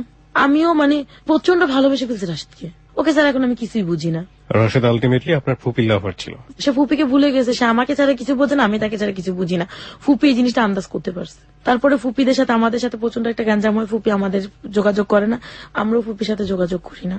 আর বাবা প্রচন্ড সংসার থেকে চাপ দিতেছে, অনেক কিছু বলার পরে চাপ সৃষ্টি করার পরে আমি কোথাও কোনো চাকরি পাচ্ছিলাম না। একদিন দেখলাম ঘরে কোনো চাল নাই, ভাই বোন গুলো না খেয়ে আছে। তো আমি আমার এক ফ্রেন্ডকে জানালাম, ওকে আমি বললাম যে দেখো আমার তো ঘরে কোনো চাল নেই, তুমি আমাকে 1000 টাকা ধার দাও, আমি তোমাকে বেতন পেয়ে দিয়ে দেবো আগামী মাসে। তোমার 1000 না, তোমার 1500 লাগলো না, কিন্তু তুমি আমাকে 1 ঘন্টা সময় দাও। কিরকম সময় দেবো তোমাকে? সে আমাকে একটা নোংরা প্রস্তাব দিল। তখন আমার এত কষ্ট হয়েছে যে বাসায় দেখছি ছোট ভাই বোন গুলো না খেয়ে আসছে। বাসায় আসার পর পাশের ঘর থেকে আমি 100 টাকা ধার নিয়ে 1 কেজি চাল কিনছি, আধা কেজি আলু কিনছি, মরিচ কিনছি, ডাল কিনছি। ওরা সারাদিন না খাওয়া, রাত্রে খাইছে, সকালে খাইছে। তো এখন দেখি যে 1 কেজি চালে হয় নাই, শেষ হয়ে গেছে। দুপুরে কি রান্না করবে? খুব কষ্ট হচ্ছে ওদের। আমার ভাইটা আমার কাছে আপু 2 টাকা দেয়, আমি টাকা দিতে পারতেছি না। বাবা কি করছে? বাবা কিছুই করতেছে না, বাবা জুয়া খেলতেছে। আপনার মা কিছু বলছে না? আমার মা বললে আমার মাকে মারধর করে মাকে। তো আমি চোখে দেখলাম অন্ধকার, দেয়ালে পিঠ থেকে গেছে, আমি ওর কথা রাজি হয়ে গেছি। কার কথা রাজি হয়েছেন? আমার ফ্রেন্ডের কথায়। কোন ফ্রেন্ড? ও ছিল মানে কোন এক হলের নেতা ছিল। তো ওর সাথে আমার রাস্তায় একসময় পরিচয় হয়েছিল। আর রাশেদ যে আমার জীবনে ছিল, ও কোনো টাকা পয়সা দিত না তখন, আমিও চাইতাম না। তো ওর সাথে যে আমি ফোন দিলাম ওকে যে দেখো সোহাগ আমি তোমার প্রপোজালে রাজি আছি, তবে 1000 টাকা না, মানে কোন অর্থে যেন। আমি তখন চিন্তা করলাম যে নিজের সম্মানটাই যেহেতু দেবো, 1000 টাকার বিনিময় কেন, আরো বেশিতে দেবো। এই চেঞ্জটা আমার মাথায় মানে কাজ করলো। তো আমি এই কথা বলার পর তুমি কত চাই? আমি 2000 টাকা চাই। আমি তোমাকে 2000 টাকা দেবো না, 1500 দেবো, তুমি রাজি আছো? ঠিক আছে রাজি আছি। ওর সাথে আমি গেলাম, ও কোন এক হোটেলে আমাকে নিয়ে গেছে। নিয়ে যাওয়ার পর ওকে আমি ওখানে 1 ঘন্টা সময় দিছি, ওখান থেকে আমি চলে আসি। চলে আসার পরে ঘরে বাজার টাজার করি। সেই দিন রাত্রে সম্ভবত রাশেদ আমাকে রাস্তায় দেখছে, আমাকে ফোন দিচ্ছে, ফোন দিয়ে বলছে তুমি কোথায় আছো, এখন আমার সাথে দেখা করো। তো দেখা করো, ও আমাকে একটা মসজিদে নিয়ে ছুঁয়ে বলছে তোমার এখন থেকে ভরণ পোষণ যা আছে আমি গ্রহণ করব। আপনি তো রাশেদের কাছ থেকে হেল্প নিতে পারতেন, কেন নিলেন না? আমি কেন জানি ওর কাছ থেকে চাইনি। আর ও একদিন আমাকে একটা কথা বলছে যে মেয়েরা ছেলেদের কাছ থেকে টাকা খায় সে মেয়েরা ভালো হয় না। আমি ওর কাছে ভালো সাজার জন্য আমি আমার নিজের সম্মানটুকুকে বিক্রি করে দিচ্ছি একমাত্র বাবা মার ভাই বোনের শুধুমাত্র মুখে দুমুঠো ভাত দেওয়ার জন্য। সেই রাতে রাশেদ আমাকে একটা মসজিদে দাঁড় করাইয়া বলছে যে ও আমার সম্পূর্ণ ভরণ পোষণ দেবে, আমি কারোর সাথে ফোনে কথা বলতে পারবো না। আপনি রাশেদকে বলেছিলেন যে আপনার জীবনে এই ঘটনাটা ঘটে গেল কিছুক্ষণ আগে? না, ওর কাছ থেকে আমি লুকিয়ে গেছি। ও যা যা বললো আমি মেনে নিলাম। ও আমার বাবাকে ফোন দিল, তো বাবার সাথে রাশেদের সাথে আগে থেকে একটা পরিচয় ছিল। বাবাকে ও বলছে যে আমরা দুজন বিয়ে করে ফেলছি। তখন আমি বলি মিথ্যে বললা কেন? মিথ্যে বলা ছাড়া কোনো কাজ নেই, ও এখন হাজবেন্ড হয়ে আমার বাড়িতে যাবে। তো আমি সবাইকে এসব বললাম যে আমার বিয়ে হয়ে গেছে, ডিভোর্স হয়ে গেছে, ওইদিকে এদিকে আমার বিয়ে হয়ে গেছে। পাড়া প্রতিবেশী সবাই খুব খুশি হলো, মিষ্টি আনছি আমি। পরে আমার বাবা মা তো খুব খুশি। বাবার একটাই চিন্তা এত বড় লোকের ছেলে তার মানে ভালো হবে। তারপর থেকেই আমি আবার স্কুলে জবটা ছেড়ে দিয়েছি, ও আমাকে স্কুলে জবটা ছাড়িয়ে নিয়েছে। ও আমাকে হেল্প করতো, এরকম করে 6 মাস গেল। তো ওর বিনিময়ে আমার কাছে কিছুই চাইনি। তো কত টাকা করে দিত প্রতি মাসে? মানে ও বাজার করে দিত টোটালি একটা। আর আপনার বাবা এগুলো বসে বসে খেতেন? হ্যাঁ, বাবা এগুলো বসে বসে খেতেন। এরকম করে 6 মাস চলে গেল। রোজার ঈদ, এটা হচ্ছে 2010-এর ঘটনা। তো ও আমাকে সম্পূর্ণ মানে বাজার টাজার দেবে। হঠাৎ ওর সাথে আমার ঝগড়া লেগে গেছে, ও আমাকে এখন আর বাজার টাজার দেবে না। কি করব? তারপরে আমি রাস্তায় একদিন সোহাগের কাছে গেছি, সোহাগও আমাকে ফিরিয়ে দিয়েছে। ফিরিয়ে দেওয়ার পরে আমার মানে রাস্তায় বসে আমি চিৎকার করে কাঁদতেছিলাম। রাশেদকে বারবার ফোন দিচ্ছিলাম, ও আমার ফোন রিসিভ করতেছে না। কি করব? বাসায় ফিরে আসলাম, আসার পর দেখি যে দুপুরে যে খেয়েছে আমার ভাই বোনগুলো আর খায়নি। রাত্রে প্রতিবেশীর ঘর থেকে খাবার দিয়ে গেছে, সেটাও আমার বাবা খেয়েছে, ভাই বোনরা খেয়েছে, আমিও খেয়েছি। পরের দিন সকালবেলা রাশেদকে খুঁজতে বের হয়ে গেলাম। আমি আমার কামরাঙ্গি চর থেকে হেঁটে টিএসির মোড় গেলাম, সেখানে ওকে পেলাম না। বাংলা মোটর আসলাম, বাংলা মোটর ওকে আমি পাইনি। ওকে খুঁজতে খুঁজতে আমার বিকেল হয়ে গেছে, বিকেল পার হয়ে সন্ধ্যা হয়ে গেছে। সারাদিন কিন্তু ভাই বোনগুলো না খাওয়া। রাস্তায় বসে জগন্নাথ হলের ওখানে বসে বসে চিৎকার করে কাঁদতেছি, আমি কি করব এখন। এক মহিলা আমাকে দেখছে, দেখে বলছে আমু তুমি কান্না করো কেন, কি হয়েছে? আমার এরকম অবস্থা, আমি কি করব? তো পরে বলে আমার সাথে আমার বাসায় চলো। আমি বাসায় যাব না, কারো আমার ওই যে মানে আগে তো টিভিতে দেখতাম বাসায় নিয়ে যেত, মেরে ফেলতো, ভয়টা ছিল আর কি। আমি কারো বাসায় যাব না, আমার বাসায় গেলে তোমার ভালো হবে, তুমি চলো। একটা বিশ্বাস নিয়ে, একটা দুঃসাহস নিয়ে আমি ওনার বাসায় যাই। যার পর ও আমাকে বুঝালো, দেখো এইভাবে হবে না, তুমি কিছু করো। তুমি বাবা মাকে খাওয়াতে চাও? হ্যাঁ, আমার বাবা মা আমার কাছে সবকিছু, আমি খাওয়াবো তাদেরকে। ও আমাকে প্রস্তাব দিল যে আমার 3টা ফ্রেন্ড আছে, তুমি আমার 3টা ফ্রেন্ডকে সময় দিবা, তুমি আজ দিতে পারবে? আমি বলছি আমার টাকার দরকার, আমি যে কোনো মূল্যের বিনিময়ে আমি টাকা চাই, যে কোনো মূল্যের বিনিময় হোক আমি টাকা চাই, আমার টাকার দরকার, আমাকে আপনি প্লিজ ধার হলেও দেন। ধারকে আজকালকার জমানায় কেউ কাউকে দেয় না, তোমার মানে দেহর বিনিময়ে তুমি টাকা নিতে পারো। তারপর ওনার 2টা ফ্রেন্ডকে ফোন দিলেন, একজনকে লাইনে পায়নি, 2জনকে পেয়েছে, 3জনের কথা বলছে। তো ওদেরকে আমি 1 ঘন্টা করে 2 ঘন্টা সময় দেওয়া। উনি আমাকে প্রথম দিন দিলেন 2000 টাকা। আমি ওগুলো নিয়ে বাসায় আসছি, আসার পরে বাবা আমাকে বাজার টাজার করে দিছি, খাইছি। সেই দিন রাত্রে আমার বাবা আমাকে বলছে এত রাত কেন করছো, কোথায় গেছো, এটা সেটা বলে আমার বাবা আমাকে মারছে। তখন আমি মাকে বললাম তোমাদের জন্য কষ্টও করব, ঘরে এসে মারও খাবো, এটা তো হয় না। তো মা আর কিছু বললেন না। তো পরের দিন উনি আমার ফোন নাম্বার রেখে দিচ্ছে। 1 সপ্তাহ পর আবার আমাকে ফোন দিছে এই ভদ্রমহিলা। তুমি তো একদিন চলে গেলে আর ফোন দিলে না, খোঁজ না। ওই টাকা থেকে হয়ে যাবে না, তোমার আরো টাকার দরকার। আমি কিভাবে হয়? এর ভিতরে রাশেদ আমার কোনো খোঁজ খবর নেয়নি। আমি আপনাকে খুব, আমার মনের ভিতরে কোশ্চেনটা ঘুরছিল, আমার মনে হয় যে প্রশ্নটা করা উচিত। হ্যাঁ, আমি প্রশ্নটা করছি এইভাবে। প্রথম কথা হচ্ছে যে আপনি কি কাজ করছেন সেটার চাইতে আমি বরং কেন করছেন সেদিকে থাকতে চাই। হ্যাঁ, 1। 2 নম্বর হচ্ছে যে আপনি তো নিজেও জানেন, কারণ আপনি যে ফ্যামিলিতে বড় হয়েছেন, এটা কত নিকৃষ্ট ধরনের কাজ, কতটা বাধ্য হলে একটা মানুষ এই কাজটা করে সেটা আমরা দেখেছি। এই কাজটা করে যখন আপনি পয়সাটা পেতেন, সামান্য ডালের পয়সা, ভাতের পয়সা, হ্যাঁ, কোন রকম ভাই বোনের মুখে তুলে দেওয়ার মতো একটা পয়সা, ওরা যখন এই খাবারটা খেত বা আপনি যখন খেতেন, আপনার ফিলটা কি হতো? আমি যখন এই কাজটা করতাম, আমি যখন বের হতাম, তখন আমার মনে হয় যে আমি কোনো মানুষের ভিতরে পড়ি না, আমি একটা জঘন্য ধরনের মেয়ে, আমি নষ্ট হয়ে গেছি। যে জিনিসটা আমি সবসময় আমার হাজবেন্ডের মুখে শুনতাম, তো পরবর্তীতে এই কাজটা আমি করবো আমি কোনোদিন ভাবি নাই। আর ওই খাবারটা যেন আমার গলা দিয়ে নামতো না, কিন্তু মা শেষে বুঝতে পারতো যে এই কাজটা আমি কেন করলাম। অন্য কোনো কাজ করতে পারতাম, তখন চিন্তা করতাম যে অন্য কোনো কাজ করলে তো ওরা আমাকে রোজ টাকা দেবে না, হয়তো আজকে আমি জয়েন করছি 1 মাস পর আমাকে টাকা দেবে, কোনো মালিক আমাকে অ্যাডভান্স কিছু টাকা দেবে না, যেটা দিয়ে আমি মাস চলবো। তো পরে দেখা যেত কি এরকম 1 সপ্তাহ করছি, 2 সপ্তাহ করছি, 3 সপ্তাহ করার পরে, মাসখানেক পরার পরে না আমার কাছে কোনো খারাপ লাগতো না, কিন্তু ওই টাকার খাবারটা আমার গলা দিয়ে নামতো না। আর রাশেদকে তখন প্রচন্ড ঘেন্না হতো যে ও আমার কেন খোঁজ নেয় না, ও যদি খোঁজ দিত তাহলে আজকে আমার এরকম হতো না। এরকম করে রোজা চলে আসলো, আমি রোজার ভিতরে আমার বাবা মাকে এই কাজ করে ফুলফিল বাজার করে দিলাম। ঈদ কাটলো, ছোট ভাই বোন গুলোকে কাপড় দিচ্ছি। আমার ফুপু, ছোট ফুপু, আমার এত কষ্ট পেয়েছি তখন যে আমার ছোট ফুপু আমার মাকে দিচ্ছে, ছোট ফুপু আর বড় ফুপু মাকে দিছে, বাবাকে দিছে, ভাইকে দিছে, বোনকে দিছে, আমাকে একটা সুতা পরিমাণ জিনিস কেউ দেয়নি। যখন আমি দেখলাম যে ওরা আমাকে পছন্দ করে না, তখন আর ওদের প্রতি আমার কোনো মায়া থাকলো না। তো ঈদের দিন রাশেদ আমাকে ফোন দিচ্ছে, ফোন দেওয়ার পরেও বলতেছে কেমন আছো, আমি কি তুমি যেমন রেখেছো ঠিক সেরকমই আছি, না মরে বেঁচে আছি।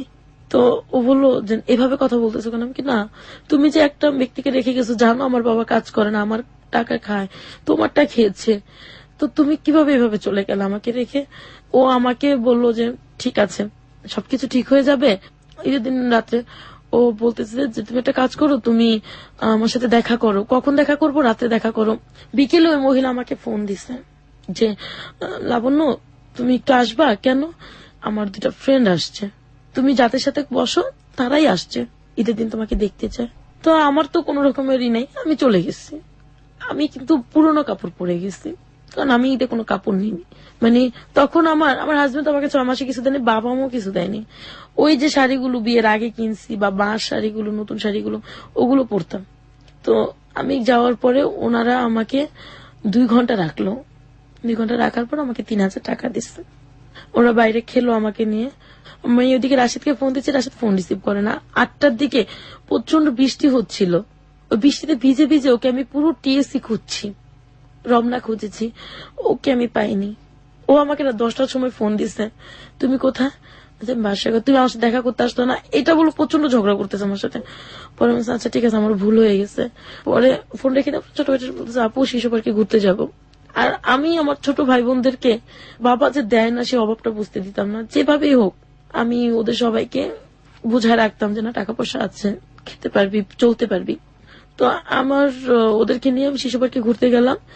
3000 টাকা ছিল, তো 1000 টাকা খরচা হয়ে গেল ওদের যাওয়া আসা না। ও আমাকে রাশেদ আমাকে ফোন দিল, বললো চলো আজকে আমরা এক ফ্রেন্ডের বাড়িতে যাব। ঠিক আছে যাব।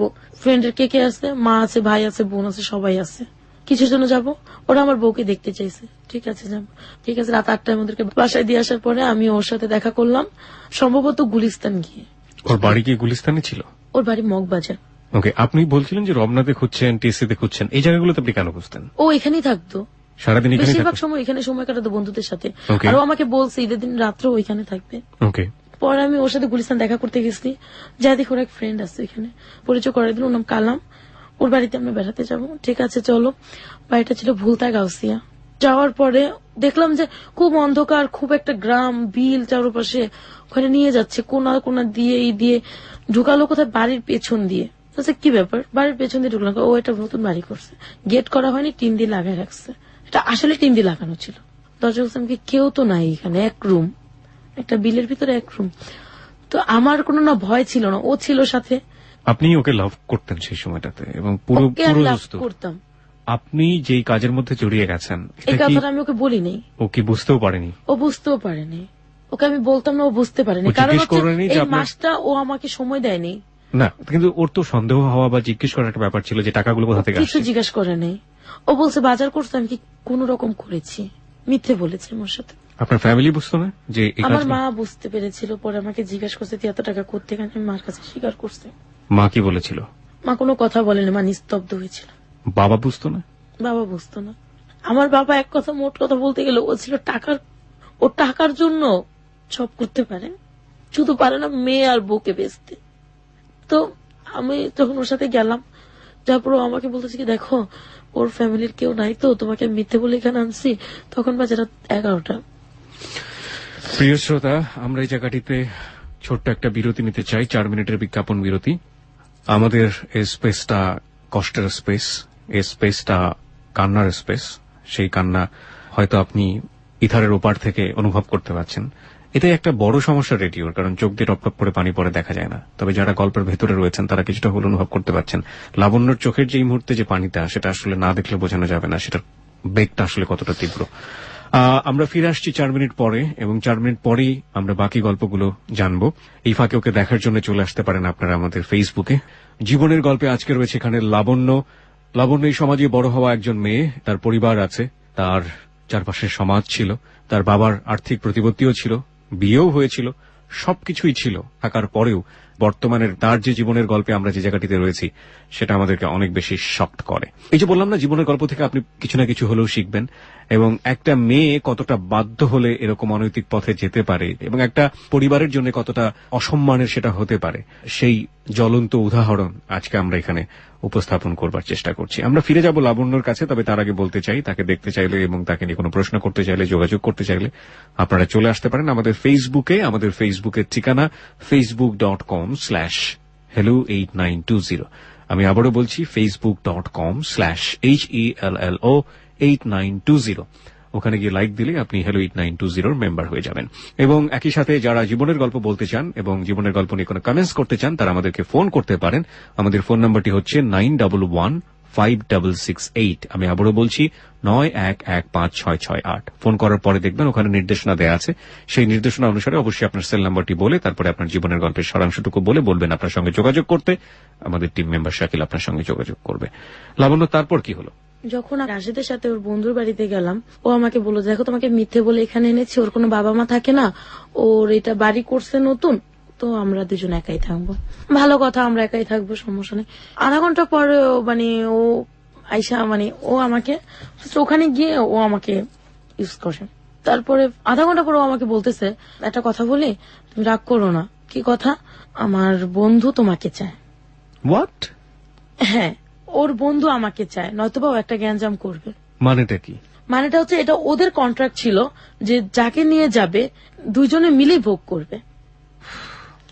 কিন্তু আমি যখন চিল্লাচিল্লি করলাম তখন বলছে আমাকে একবার ওকে একটা সুযোগ দাও। তখন আমি কোনো মতেই না, আমি চলে যাবো এখান থেকে। মোবাইলটা ধরে দেখি রাত 1টা বাজে। তখন আমি কোথায় যাব? গ্রাম থেকে আমি কিভাবে বের হবো? আমি কিন্তু চিনি না সেটা। তো পরে আমি ওখানে রইলাম। পরে ও আমাকে অনেক রিকোয়েস্ট করে, ও আমার না যেন পা ধরছে এরকম রিকোয়েস্ট করে ওর বন্ধুকে গেল, ও বাইরে চলে গেল, ওর বন্ধুকে পাঠিয়ে দিলাম।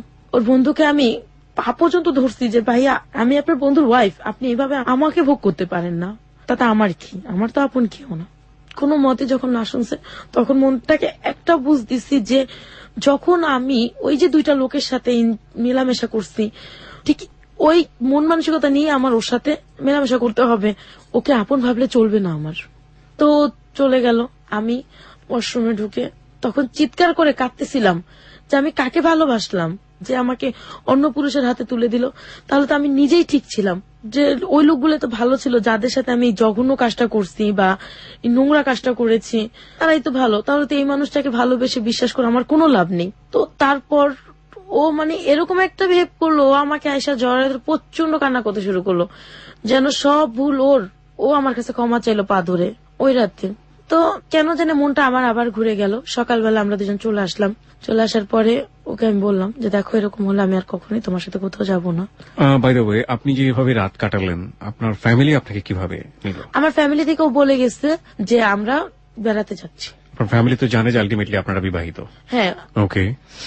তো আমি বাসায় ঢুকলাম।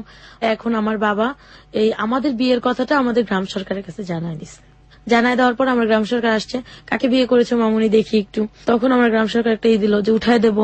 এখন আমার বাবার এখন লোভ হচ্ছে যে এখন যদি উঠায় দেই 50,000 টাকা খরচা করলে আমি 1 লাখ টাকা পাবো। কিভাবে? অনুষ্ঠান করলে টাকা উঠবে।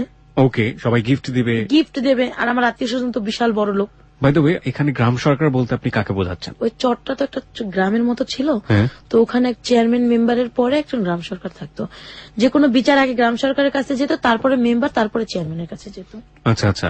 তো তাকে বলার পরে সে বলল যে রাশেদকে বলো তোমার এই এলাকায় তোমাকে আধা কাঠার উপর হলো 1 কাঠা জমি কিনে দিতে হবে আমার মেয়েকে। রাশেদকে বললো এটা? হ্যাঁ, তুমি যে আমার মেয়েকে বিয়ে করবা, তোমার ফ্যামিলি যে আমার মেয়েকে নেবে, বিয়ে তো করেই ফেলেছেন, বিয়ে করার প্রসঙ্গ আসবে কেন? মানে উঠায় দেবে আর কি। আচ্ছা। বা তোমার ফ্যামিলি যে ওকে নিচ্ছে, এখনো তো ফ্যামিলি জানে না, তার ফ্যামিলি যখন জানবে তখন কি গ্রহণ করবে, যদি না করে তাহলে আমার মেয়ে কোথায় যাবে।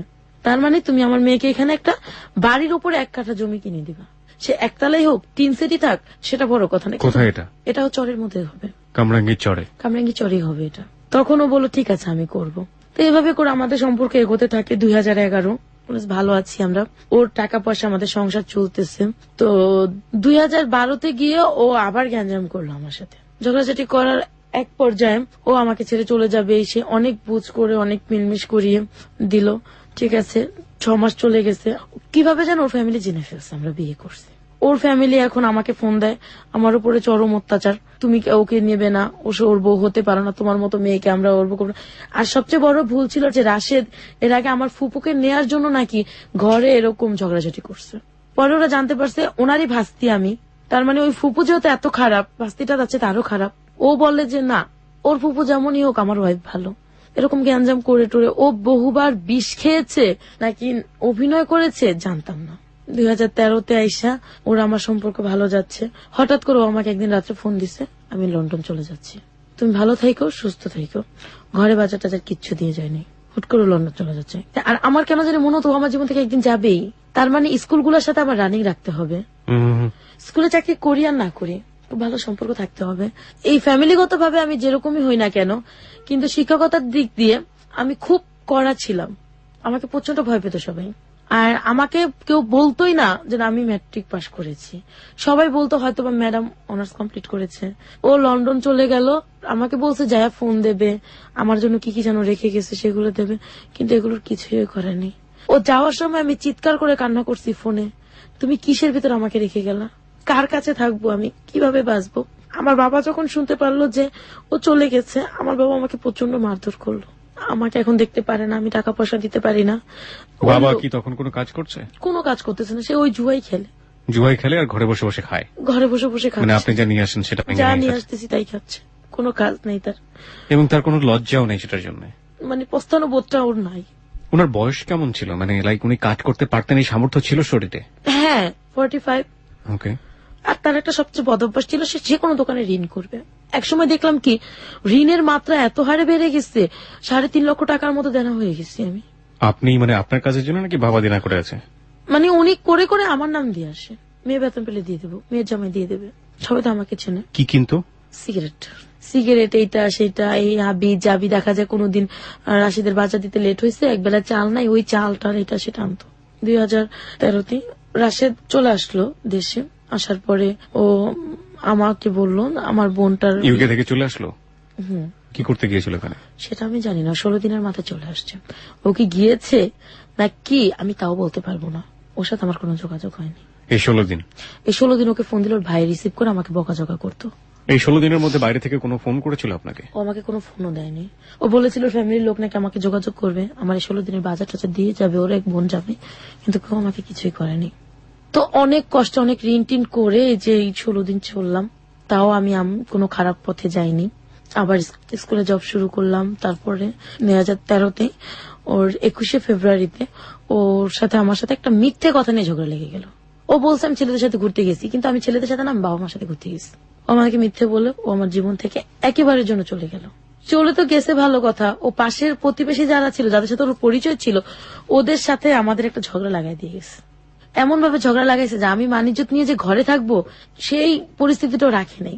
আমাকে আমার বাবা প্রচন্ড মারধর করে আমার শরীর ফেটে রক্ত বেরোচ্ছে, ঘরের ভিতর আটকে রাখছে। পরের দিন সকালে আমার মা আমাকে ঘর থেকে বের করে দিচ্ছে। বের করে দেওয়ার পরে আমার বাবা আমাকে কোনো ফোন দিত না, কথা বলতো না আমার সাথে। কোথায় গেলেন আপনি? ওখান থেকে আমি চলে গেছি তরিকুল স্যারের কাছে। তরিকুল স্যার আমাকে স্কুলে জব নিয়ে দিল, এখন থাকার ব্যবস্থা তো সে করে দেবে না। খুঁজতে খুঁজতে একটা বাড়ি পেলাম, যে বাড়িতে নাকি লজিং থাকে, কিন্তু অরিজিনালি আমি যাওয়ার পরে যেটা দেখলাম যে ওই বাড়িতে কোনো লজিং থাকা হয় না। ওই বাড়িতে ফেন্সিডিলের বিজনেস হয়। আমি ওই বাড়িতে উঠলাম, আমি সকালে যেতাম, রাত্রে আসতাম। তো ওই দিক থেকে আমি মাকেও টাকা পাঠাতে হচ্ছে আমার। তখনও বাবা কিছু করেন, আমি চলে আসার পরও। মা বাড়ি থেকে বের করে দিল, তারপর মাকে টাকা পাঠাচ্ছেন? হ্যাঁ, কারণ আমি যদি ওদের টাকা না পাঠাই, ভাই বোন গুলা কি খাবে, বাবা মা কি খাবে, এই সেন্সটা আমার সবসময় কাজ করতো। নয়তো বা আমি যেই পথে চলে গেছি আমার বোনটা ওই পথে চলে যাবে। ওকে, তারপর? তারপরে আমি ওখানে উঠলাম, ওঠার পরে দেখলাম যে পরিস্থিতি ভালো। 3-4টা মেয়ে থাকে ওইখানে, মহিলাটাও খুব ভালো, আমাকে খুব আদর করলো 15 দিন বাদে আমি দেখতে পেলাম ওরা যেন কি করে রুমের ভিতর।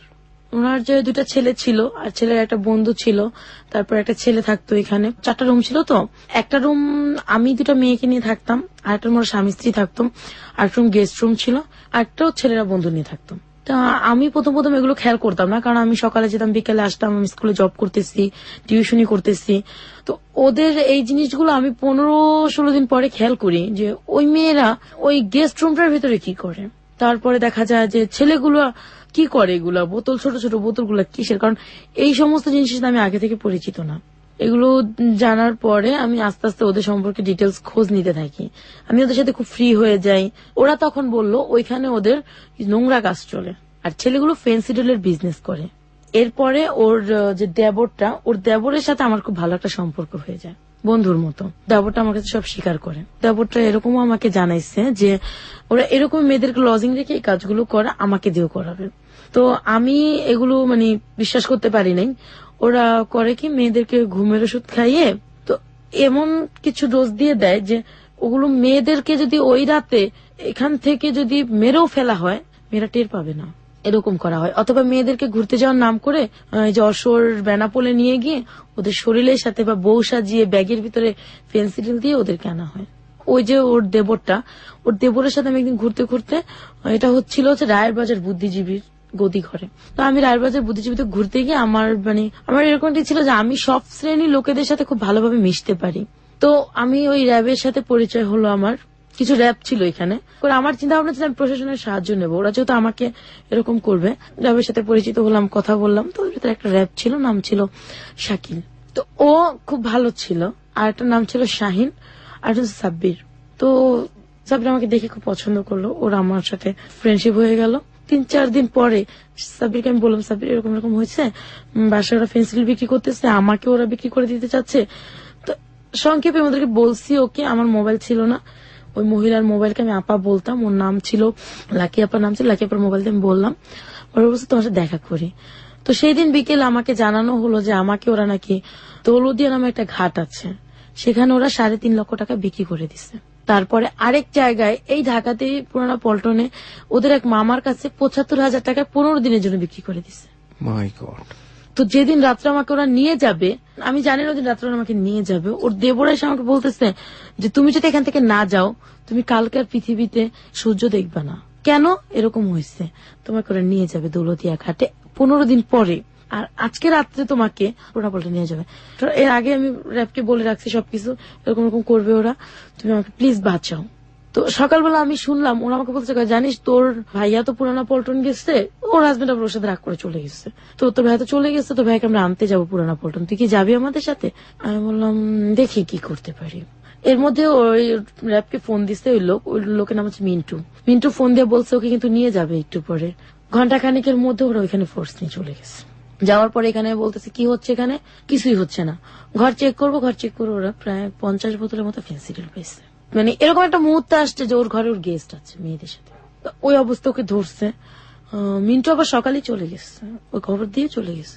ওরা আমাকে নিয়ে উত্তরা চলে গেল, ওই র্যাব উত্তরে গিয়ে মিন্টু রাতে দিয়ে দিল। মিন্টু আবার আমার ফ্যামিলিকে জানাইলো, আমার বাবা বলছে ওই মেয়েকে কোনোদিন ঘরে তুলবা না, তাই আমার মা সেদিন আমাকে গ্রহণ করে নেয়নি। মিন্টু আমাকে এক রাত ওর এক ফ্রেন্ডের বাসায় রাখছে, খুব ভদ্রভাবে খুব সম্মানের সাথে রাখছে, ওর ওয়াইফ বলে। ও ছিল না, ও বলছে আমি রেখেছি, আমি একটু ঢাকার বাইরে যাচ্ছি। পরের দিন ও এই কামরাঙ্গি চরে এসে জালুয়ারি চৌরাস্তা আছে একটা, ওখানে এসে আমার জন্য বাসা খুঁজে বের করছে একদিনে। আমি এখানে উঠলাম। তারপরে একদিন আমার মা আমাকে ফোন দিয়ে খুব কান্নাকাটি করতেছে, 2013 এপ্রিলে খুব কান্নাকাটি করতেছে, ঘরে খাবার নেই, এই না সেটা। তো পরে আমি কি করবো, তো আমার কাছে তখন টাকা ছিল, আমি ওকে টাকা দিয়ে দিলাম, ওরা খাবার টাবার করছে। প্রতি মাসে টিউশনি করে যে টাকা বেতন পাই ওর থেকে ওদেরকে দিয়ে দিই, ওর থেকে আমি রাখি। আমার ঘর ভাড়া বেশি ছিল না, এক রুম তো 2,000 টাকা ছিল। আমি কষ্ট করে চলতাম, ওদেরকে আমি কষ্ট দিতে দিতাম না।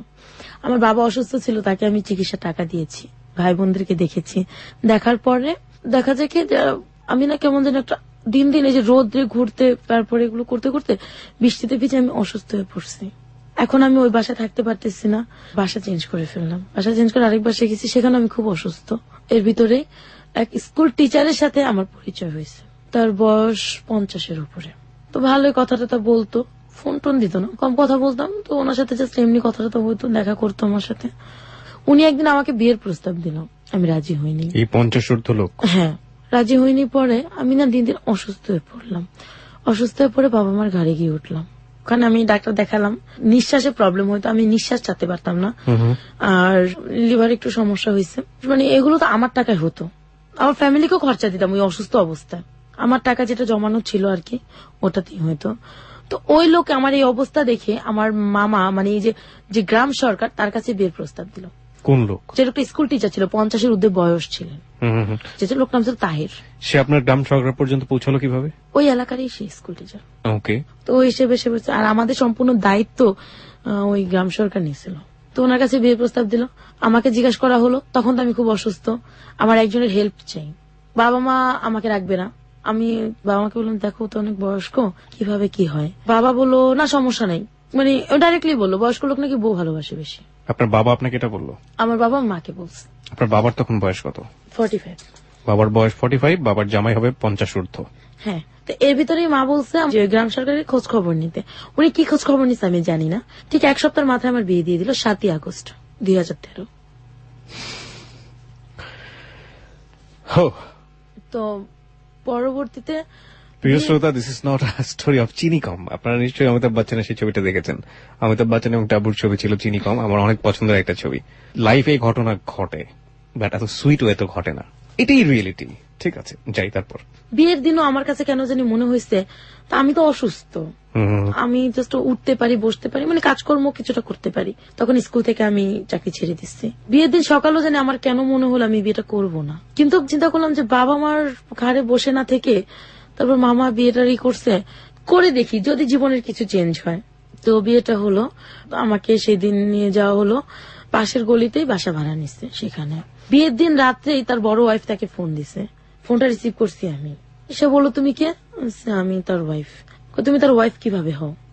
এমনকি তাকে বিয়ের আগে আমার মামা, গ্রাম সরকার যাকে আমরা মামা বলি, সে ওর ভোটার আইডি কার্ড, তারপরে স্কুল সার্টিফিকেট, কলেজ সার্টিফিকেট, কোন স্কুলে জব করতেন সেগুলো, বড় বউর সাথে ডিভোর্স হয়েছে সেই ডিভোর্সের পেপার সবকিছু নিয়ে নিছে।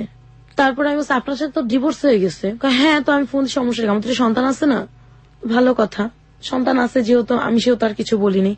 ওনার সাথে কথা বলছে 1 দিন 2 দিন 3 দিন। আমি তো অসুস্থ, যেটা সত্যি কথা বলতে কি আমার হাজবেন্ডের সাথে আমার কোনো সম্পর্কই ছিল না, মানে পরে যে বিয়েটা হয়েছে আমার স্বামী স্ত্রী সম্পর্ক, এক্স্যাক্টলি এক্সিস্টিং যে রিলেশনশিপ, স্বামী স্ত্রীর কোনো সম্পর্কই তার সাথে ছিল না। কারণ আমি অসুস্থ, তার ভিতরে তার ওয়াইফ ফোন দিছে, এটা আমার বিবেকে বাজছে, কেন ফোন দেবে? এভাবে করে তার সাথে প্রায় 1 সপ্তাহ কেটে গেল। 1 সপ্তাহ কেটে যাওয়ার পর তার আরেকটা ওয়াইফ আমাকে ফোন দিছে। তখন আমি মানে তার ফোনে আমি ইউজ করি। তো আমি বললাম, আপনি কে? তো ওর নাম ছিল রনি। আমি রনি না ননি জানি, চিটাগং বাড়ি তাদের, চিটাগং থেকে ননি বলছি। আপনি কাকে চান? বললাম তাহেরকে চাই। তা আপনি কি হন? আমি ওর ওয়াইফ। কিভাবে হলো?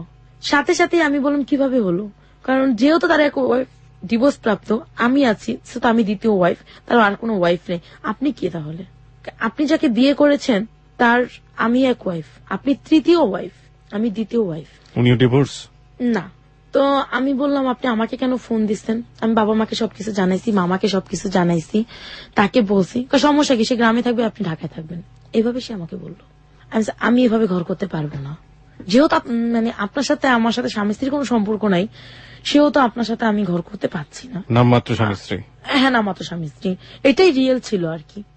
তো আমার খুব একটা সন্দেহ হতো, তার ওয়াইফ ফোন দিত, কথাবার্তা বলতো, বড় ওয়াইফ ফোন দিত, দুজনেই আমার সাথে কথা বলতো। হঠাৎ একদিন 15 দিন যাওয়ার পরে তার সেকেন্ড ওয়াইফ আমাকে বলল সে নাকি লাইগ্রেশন করা, যেটা একটা পুরুষ করলে তার কখনই কোনো সন্তান আসবে না। আমি একটা অল্প বয়সের মেয়ে, আমি কিভাবে এটা মেনে নেই আমার সন্তান থাকবে না? আর সন্তান থাকবে না এই জিনিসটা আমি কখনোই মানতে পারিনি। এগুলো নিয়ে ঘটমট করতে করতে গ্যাঞ্জাম হচ্ছিল। মা আমার কাছে, গ্রাম সরকারকে বিচার দিলাম। সবাই বললো যে এই মেয়েকে আপনি কি করলেন, এই মেয়েকে আপনি কেন জীবনটা নষ্ট করলেন, আপনি জানতেন আপনি লাইগ্রেশন করা, আপনি কেন ওর এক কথাই বলতো যে ও সন্তান আনুক, পালতে আনুক। আপনার হাজবেন্ড? হ্যাঁ, ও সন্তান পালতে আনবে, আমি তাকে মানুষ করবো। আমি কোনোদিন না, আমি যেহেতু মা হওয়ার ক্ষমতা রাখি সেহেতু আমি একটা সন্তান পালতে আনতে পারি না। এই জিনিসটা আমার কাছে ঘোর নাকচ ছিল যে আমি পালতে আনবোই না। তো এরকম করে তার সাথে ঘটির করে আমার 1.5 মাস গেছে। যাওয়ার পরে আমি বললাম যে আমি আপনার সাথে ঘর করবো না বলছি। পরে সে আমাকে প্রচন্ড মারধর করলো। আমার সবচেয়ে কষ্ট লাগতো ওইখানে যে সে কোনো বাজার করতো না ঘরে। 1 কেজি চাল, 1 কেজি আলু, একটু ডাল, একটু ডিম আর মরিচ, এছাড়া সে কিছুই আনতো না। এগুলো খেতে খেতে এক সময় আমি অসুস্থ হয়ে পড়লাম। আমার আবার সেই গ্যাস্ট্রিকের প্রবলেমটা দেখা দিল, আর আমার নিঃশ্বাস ছাড়তে খুব কষ্ট হতো। আমি খুব অসুস্থ, আমি বিছানা থেকে উঠতে পারি না। তারপর একদিন খুব শক্তি করে উঠে আমি তার সাথে প্রচন্ড ঝগড়া করলাম, আমি আপনার সাথে ঘর করবো না, আমি কিভাবে বাঁচবো এইভাবে।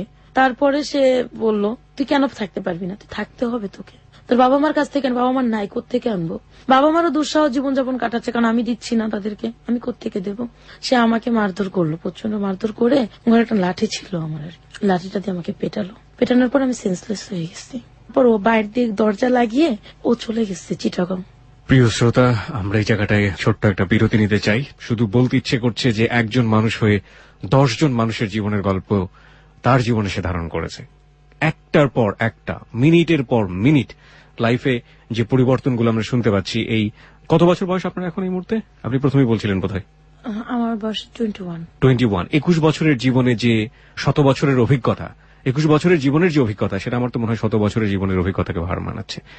কিন্তু আমরা এখন পর্যন্ত লেসনের জায়গাতে, শেখার জায়গাতে কি শিখবো যদি বলে থাকি যে কোয়েশ্চেন মার্ক, শেখার জায়গাতে কি শিখবো, সেখানে আমি আপনাকে বলতে চাই শেষ পর্যন্ত মনোযোগ দিয়ে শুনুন। শেখার জায়গাটি অত্যন্ত তীব্র। আমরা সেই তীব্র জায়গাটিতে এই পার্টি ফিরবো। তবে তার আগে বলতে চাই, আপনি যদি ওকে দেখতে চান, ওর সাথে যোগাযোগ করতে চান, ওকে কোনো প্রশ্ন করতে চান, এই মুহূর্তে চলে আসুন আমাদের ফেসবুকে। আমাদের ফেসবুকের ঠিকানা facebook.com/hello8920। hello8920 এর স্পেলিংটা হচ্ছে খুবই সহজ, HELLO8920। এখানে যাওয়ার পরে আপনি যেটা করবেন, যে পেজটি পাবেন আরজে কিবরিয়া নামে। ঠিক আছে, আরজে কিবরিয়া নামে পেজটিতে আপনি প্রায় 7 লাখ, আমরা তো বলবো 7 লাখের উপরে মেম্বার রয়েছে। আপনি ওখানে লাইক দিলেই সঙ্গে সঙ্গে আপনি hello8920 মেম্বার হয়ে যাবেন।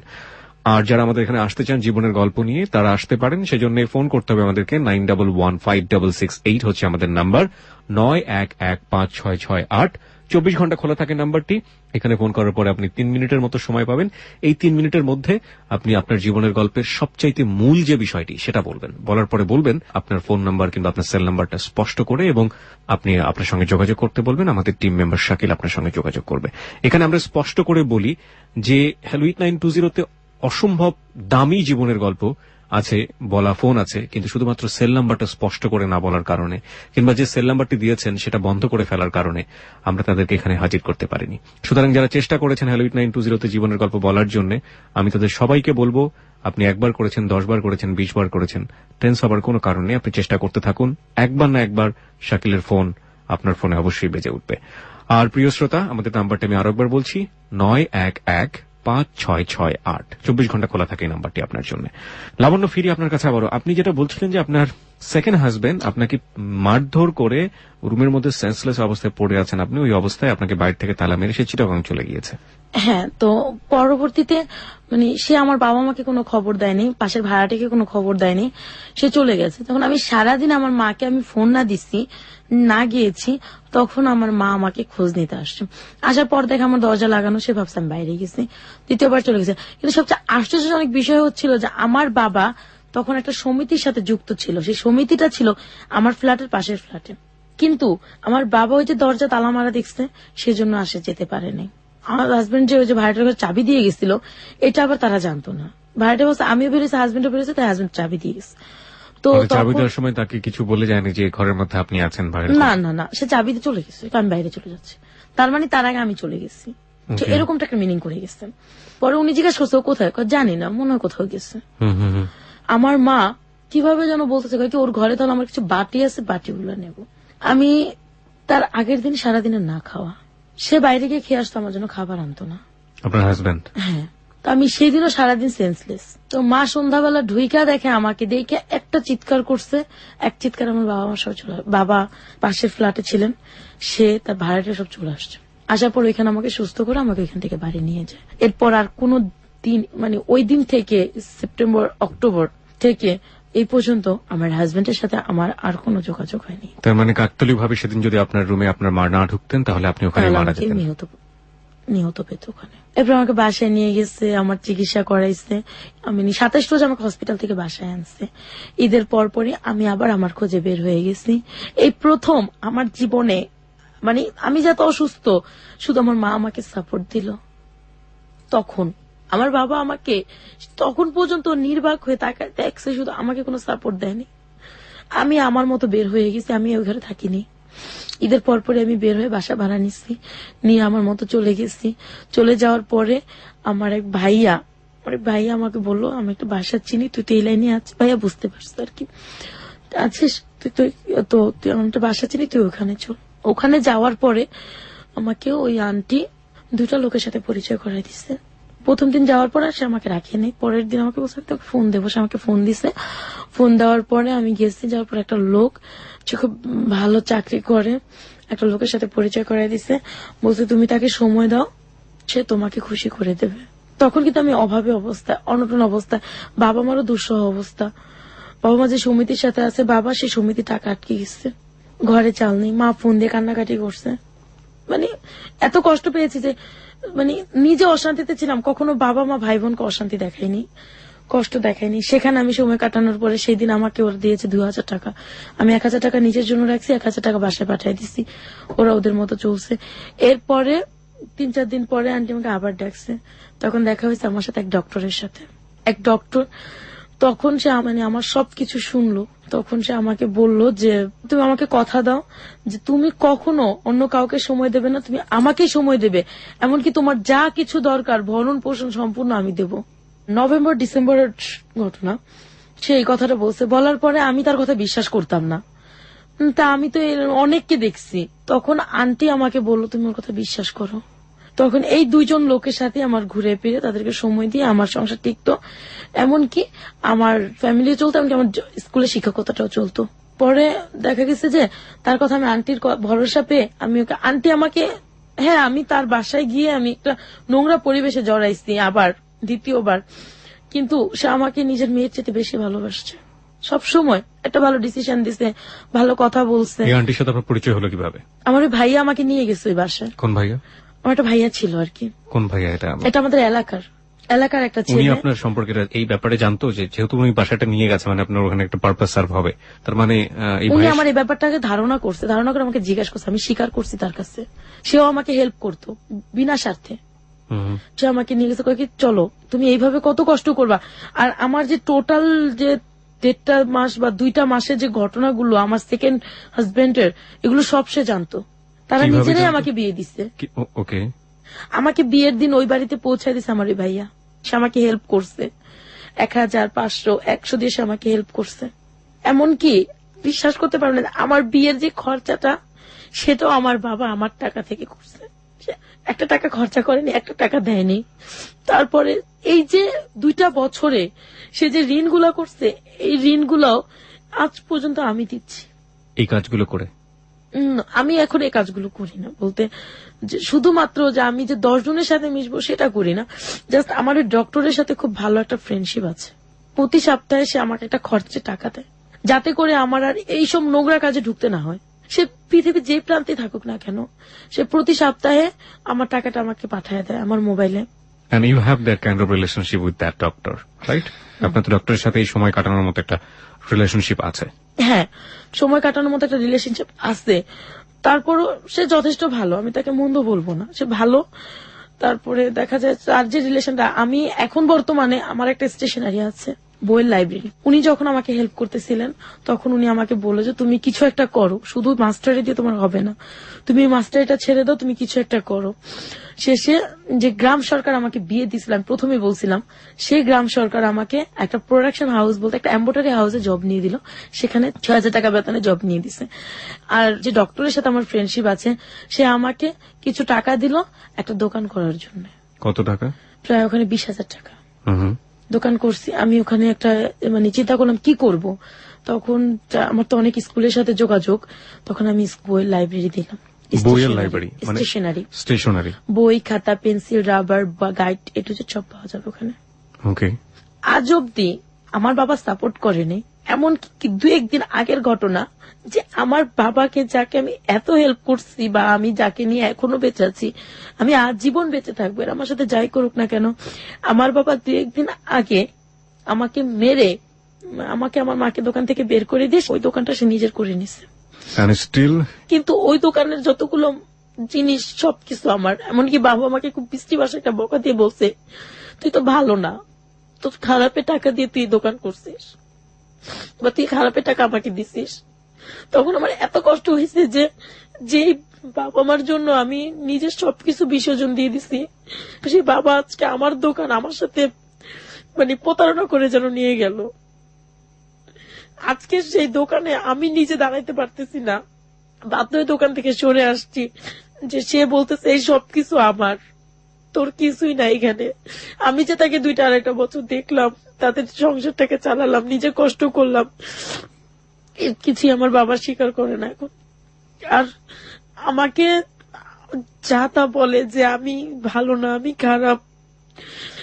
আমি খারাপ হয়েছি শুধুমাত্র এই ফ্যামিলিটাকে বাঁচানোর জন্য, শুধুমাত্র 2 মুঠো ভাত দেওয়ার জন্য।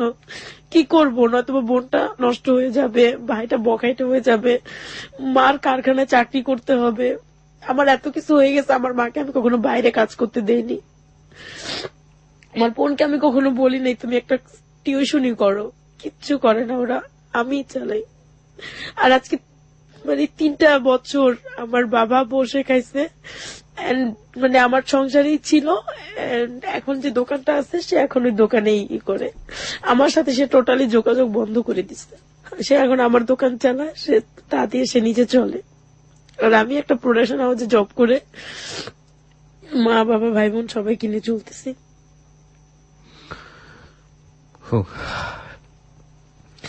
মানে খুব কষ্ট পেয়েছি যখন সে আমাকে বলছে আমি খারাপ, সে যখন আমাকে মারধর করে বের করে দিছে, এই নিয়ে 3য় বার সে আমাকে ঘর থেকে বের করে দিছে।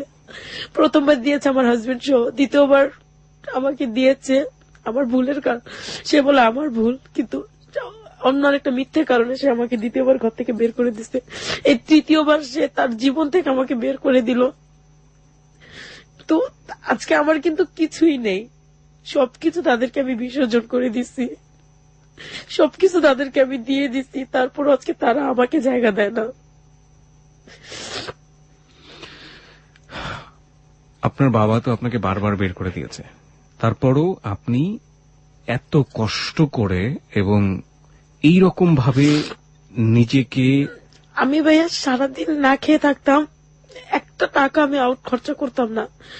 আমি কোনোদিনও, এমনও দিন গেছে আমি শাহবাগ যদি গেছি কোনো কাজে, বা দেখা যায় হাইটা কামরাঙ্গিচর গেছি, যেখানে 60-70 টাকা খরচা হবে, সে টাকাটা আমি রেখে দিছি, বাসায় গেলে আমার খরচা আছে সেজন্য সেটা আমি রেখে দিছি। আমি সারাদিন রোদে, হ্যাঁ আমি খারাপ ছিলাম, মাসখানেক, 3 মাস, 1 মাস, 1 দিন, 15 দিন এরকম খারাপ ছিলাম, কিন্তু আমি কখনো মানে প্রফেশনাল হয়ে যায়নি। কিন্তু যেটা প্রফেশনাল হবো, একের পর এক নোংরা কাজ করবো, আমি সেটা করি নাই। আমি মাঝে মাঝে যখন খুব টেকছি, যখন দেখি যে না আমার ঘরে ভাত জোটে না, তখন গেছি।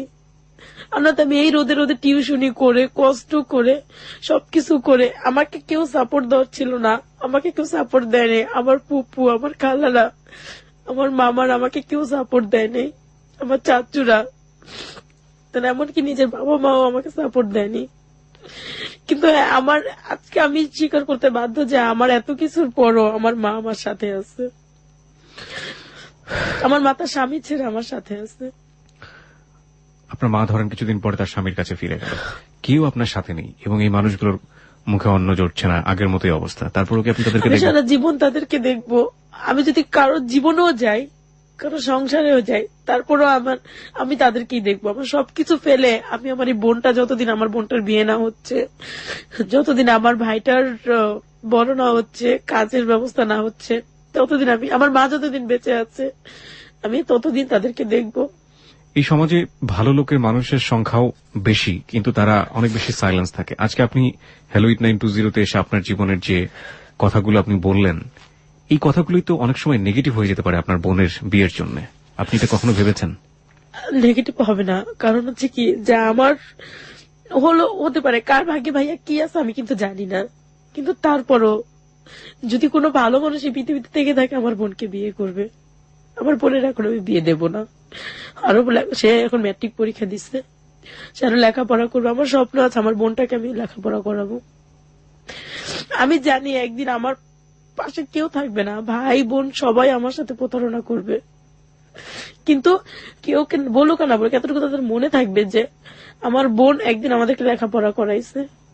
আমার বাবা 3.5 লক্ষ টাকা দেনা ছিল, আমি তা দিচ্ছি। আমি আমার দোকানটা আমি লোন উঠায় করছি, 40,000 টাকা লোন উঠাইছি।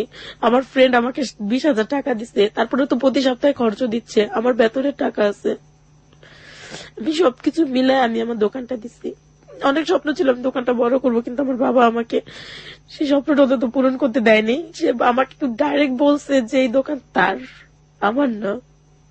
আমি বলেছিলাম যে অনেক দুর্বল হয়ে গেছে আসলে গল্প শুনতে শুনতে।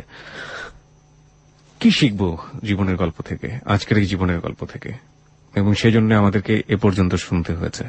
তার বাবা কি ভূমিকা পালন করেছে, চারপাশের পরিবেশ কি ভূমিকা পালন করেছে, তার পরিবার কি ভূমিকা পালন করেছে, এগুলো নিয়ে আমরা প্রশ্ন করি না, নাই বা করি, ঠিক আছে, এগুলো নিয়ে আমরা আলোচনার জায়গাতে নাই বা গেলাম। ওর একটা ভূমিকা আজকে আমাদেরকে অনেক কিছু শিখিয়েছে, সেটাকে আমি একটা প্রশ্নের মাধ্যমে ক্লিয়ার করে দিচ্ছি আপনাকে। আচ্ছা, আপনার প্রতি এত খারাপ আচরণ করলো, এত খারাপ আচরণ করলো, আপনি একের পর এক কষ্ট পাচ্ছেন, আগুনে পুড়ছেন, তারপর আপনি কেন মনে করেন যে আপনার বাবা বা আপনার ফ্যামিলিকে আপনি এত কষ্ট করে হলো, এত স্যাক্রিফাইস করে হলো আপনার দেখা উচিত? কারণ হচ্ছে যে আমার বাবা এখন আর জুয়া খেলে না। আমি যদি ওদেরকে না দেখি, আমার বাবা কি করবে আমি সেটা বলবো না, সে কি করতে পারে সেটাও আমি বলবো না, কিন্তু আমার মা হয়তোবা এই বয়সে সে হয়তোবা বিভিন্ন কারখানায় কাজ করতে নেমে যাবে। আমার বোনটা হয়তোবা টাকার জন্য আমার বোনটাকে চাপ দেওয়া হবে আমার মতো, আমাকে যেরকম আমার বাবা দিয়েছে যে তুমি এত বড় হয়েছে তুমি কেন বেকার করে পয়সা খাও, তো হয়তোবা চাপ দেওয়া হবে। কিন্তু আমার বোনটা তখন দেখা যাবে কি কোনো পথ পাবে না, আমার মতো এরকম হয়ে যাবে। আমি চাই না আমার বোনটা হোক, আমি চাই না আমার ছোট ভাইটা টাকার জন্য সন্ত্রাসী হোক, আমার ছোট ভাইটা বখাটে রাস্তার ছেলে হোক, কেউ ওকে খারাপ ভাষায় বকা দেখ যে তুই বখাটে ছেলে, তুই খারাপ, বা আমার বোনটাকে বকা দেখতেও আমি কিচ্ছু চাই না। আমি চাই ওরা সবসময় সুখে থাকবে, সবসময় ভালো থাকবে। প্রিয় শ্রোতা, এই হচ্ছে লেসন, এই হচ্ছে লাবণ্যের জীবনের গল্প। রবীন্দ্রনাথের শেষের কবিতার লাবণ্য নয়, একেবারে এই সমাজের প্রান্তিক সমাজের খেটে খাওয়া এবং সমাজ যাকে তার নামের যে অর্থ বা মাধুর্য, সেই মাধুর্যের মতো করে বড় করতে পারে না, সেই রকম একজন লাবণ্য, তার জীবনের গল্প। কোনো কমেন্টসই করতে চাই না, কারণ আপনারা যারা শুনছেন তারা প্রত্যেকেই নিজের জায়গাটা থেকে প্রচন্ড রকমের বিজ্ঞ। আমরা শুধু প্রত্যাশা করতে পারি লাবণ্য যে ভবিষ্যৎ স্বপ্নটা দেখে, সেই স্বপ্নের মধ্যে সে নিজে নেই, সেই স্বপ্নের মধ্যে এখনো তার পরিবার, যে পরিবার তাকে ঠিকমতো বড় হতে দেয়নি, সেই পরিবারের মঙ্গল হোক, তাহলেই হয়তো লাবণ্যের বিজয় হবে। আমরা ছোট্ট একটা ব্রিদিং স্পেস নিতে চাই, একটা গান শুনবো।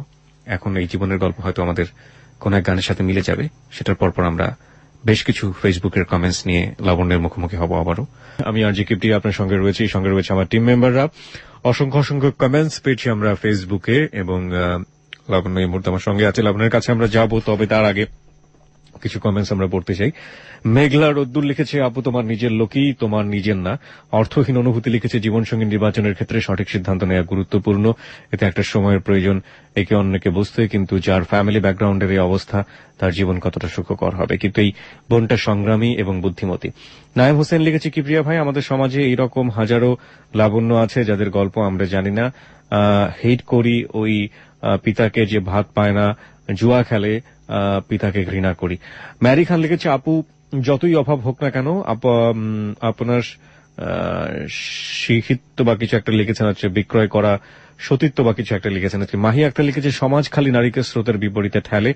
সিয়াম ফরাজি আরিফ লিখেছে, খুব কষ্ট লাগছে। সোহাগ খান লিখেছে, আপু আমি আর সহ্য করতে পারছি না। মোহাম্মদ মাসিদুল ইসলাম লিখেছে, আমরা এই আপুর জন্য দোয়া করি এবং আপু যেন এই সব কাজ বাদ দিয়ে তার নতুন জীবন শুরু করে।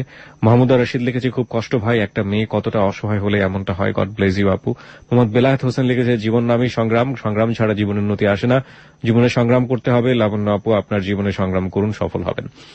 তাজমুল গলিম বা জামিল লিখেছে যে, ভাই কি বলবো, আজকে সমাজ নষ্ট হয়ে যাচ্ছে সেই সব বাবাদের জন্য। সজীব হোসেন শাহ লিখেছে, ভাষায় হারিয়ে ফেলেছি, কি বলবো। মোহাম্মদ ফজিল আলম লিখেছে, আপু আপনার বাবা আপনাকে জন্ম দিতে পারছে কিন্তু আপনার জন্য কোনো কর্ম করতে পারেনি, এমন বাবা যেন কোনো সন্তানের না হয়। আমি মনে করি এই পথে আসার একমাত্র দায়ী আপনার বাবা মা। সীমা খান লিখেছে, কিবরিয়া ভাই লাবণ্যপুরী অবস্থার জন্য আমাদের এই সমাজ ব্যবস্থায় দায়ী। মুরসালিন সজীব লিখেছে, আমি শুনছি কিবরিয়া ভাই চোখের পানি ধরে রাখতে পারছি না। সীমা খান লিখেছে, আমি মনে করি লাবণ্যের দুঃখ কষ্টের জন্য আজকে যে নোংরা কাজ করতে হচ্ছে তার জন্য তার বাবা মা দায়ী, তবু আমি তাকে সম্মান জানাই এই জন্য যে করেই হোক তার পরিবারের জন্য সে অন্ন যোগাচ্ছে। ইমন হাসান লিখেছে, লাবণ্য পরিস্থিতির শিকার, সুতরাং তাকে ঘৃণা করার কিছু নেই। এস এ সজীব লিখেছে, এখনো সময় আছে, জীবনটা সুন্দর করে সাজান আপু।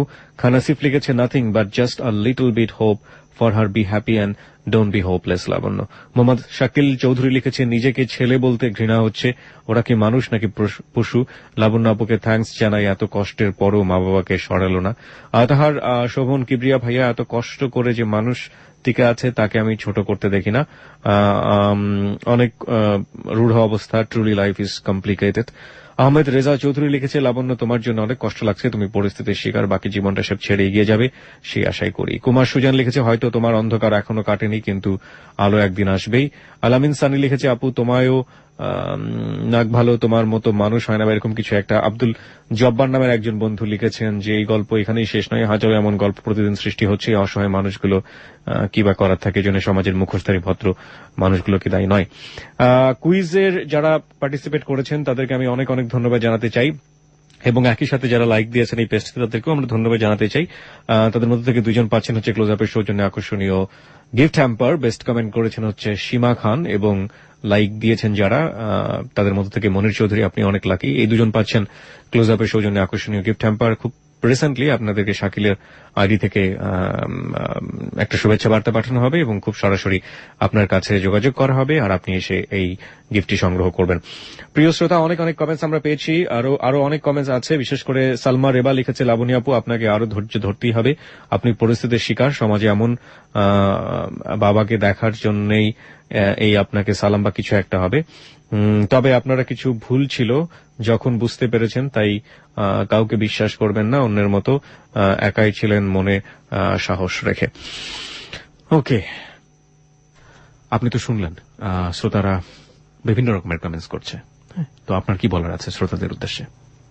আসলে যে আমি এত কিছুর মাঝেও আমার ফ্যামিলিটাকে টিকায় রাখছি শুধুমাত্র মা ভাই বোনদের মুখের দিকে তাকাইয়া, কিন্তু আমি চাই যে বাবা মা কখনো ফেলে দেওয়া যায় না, ভাই বোন কখনো ফেলে দেওয়া যায় না। আজকে যদি আমার মতো আরেকটা মেয়ে যদি ওদেরকে এরকম ফেলে নিজের সংসারের প্রতি টান হয় বা সংসারের কথা ভাবে, নিজের কথা ভাবে, তাহলে হয়তো বা আমার মতো আরেকটা মেয়ের জন্ম হবে।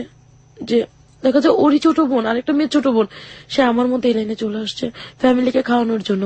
কিন্তু বা আমি যদি আজকে ফ্যামিলিকে রাইখা আমি যদি বিয়ে করতাম, আরেকটা বিয়ে করি, সংসার করি, কিন্তু বাবা মা তাদের মতো আছে, তখন কি হবে? আমার বোনকে এই চাপটা সৃষ্টি করা হবে, আমার বোন চলে যাবে বাইরে, ভাইটা দেখা যাবে লেখাপড়া এখন স্টপ হয়ে যাবে, ওর মতো করে বাঁচবে, কখনো গুন্ডা হতে পারে, সন্ত্রাস হতে পারে, রাস্তার টোকাই হতে পারে, বকাইটা হতে পারে।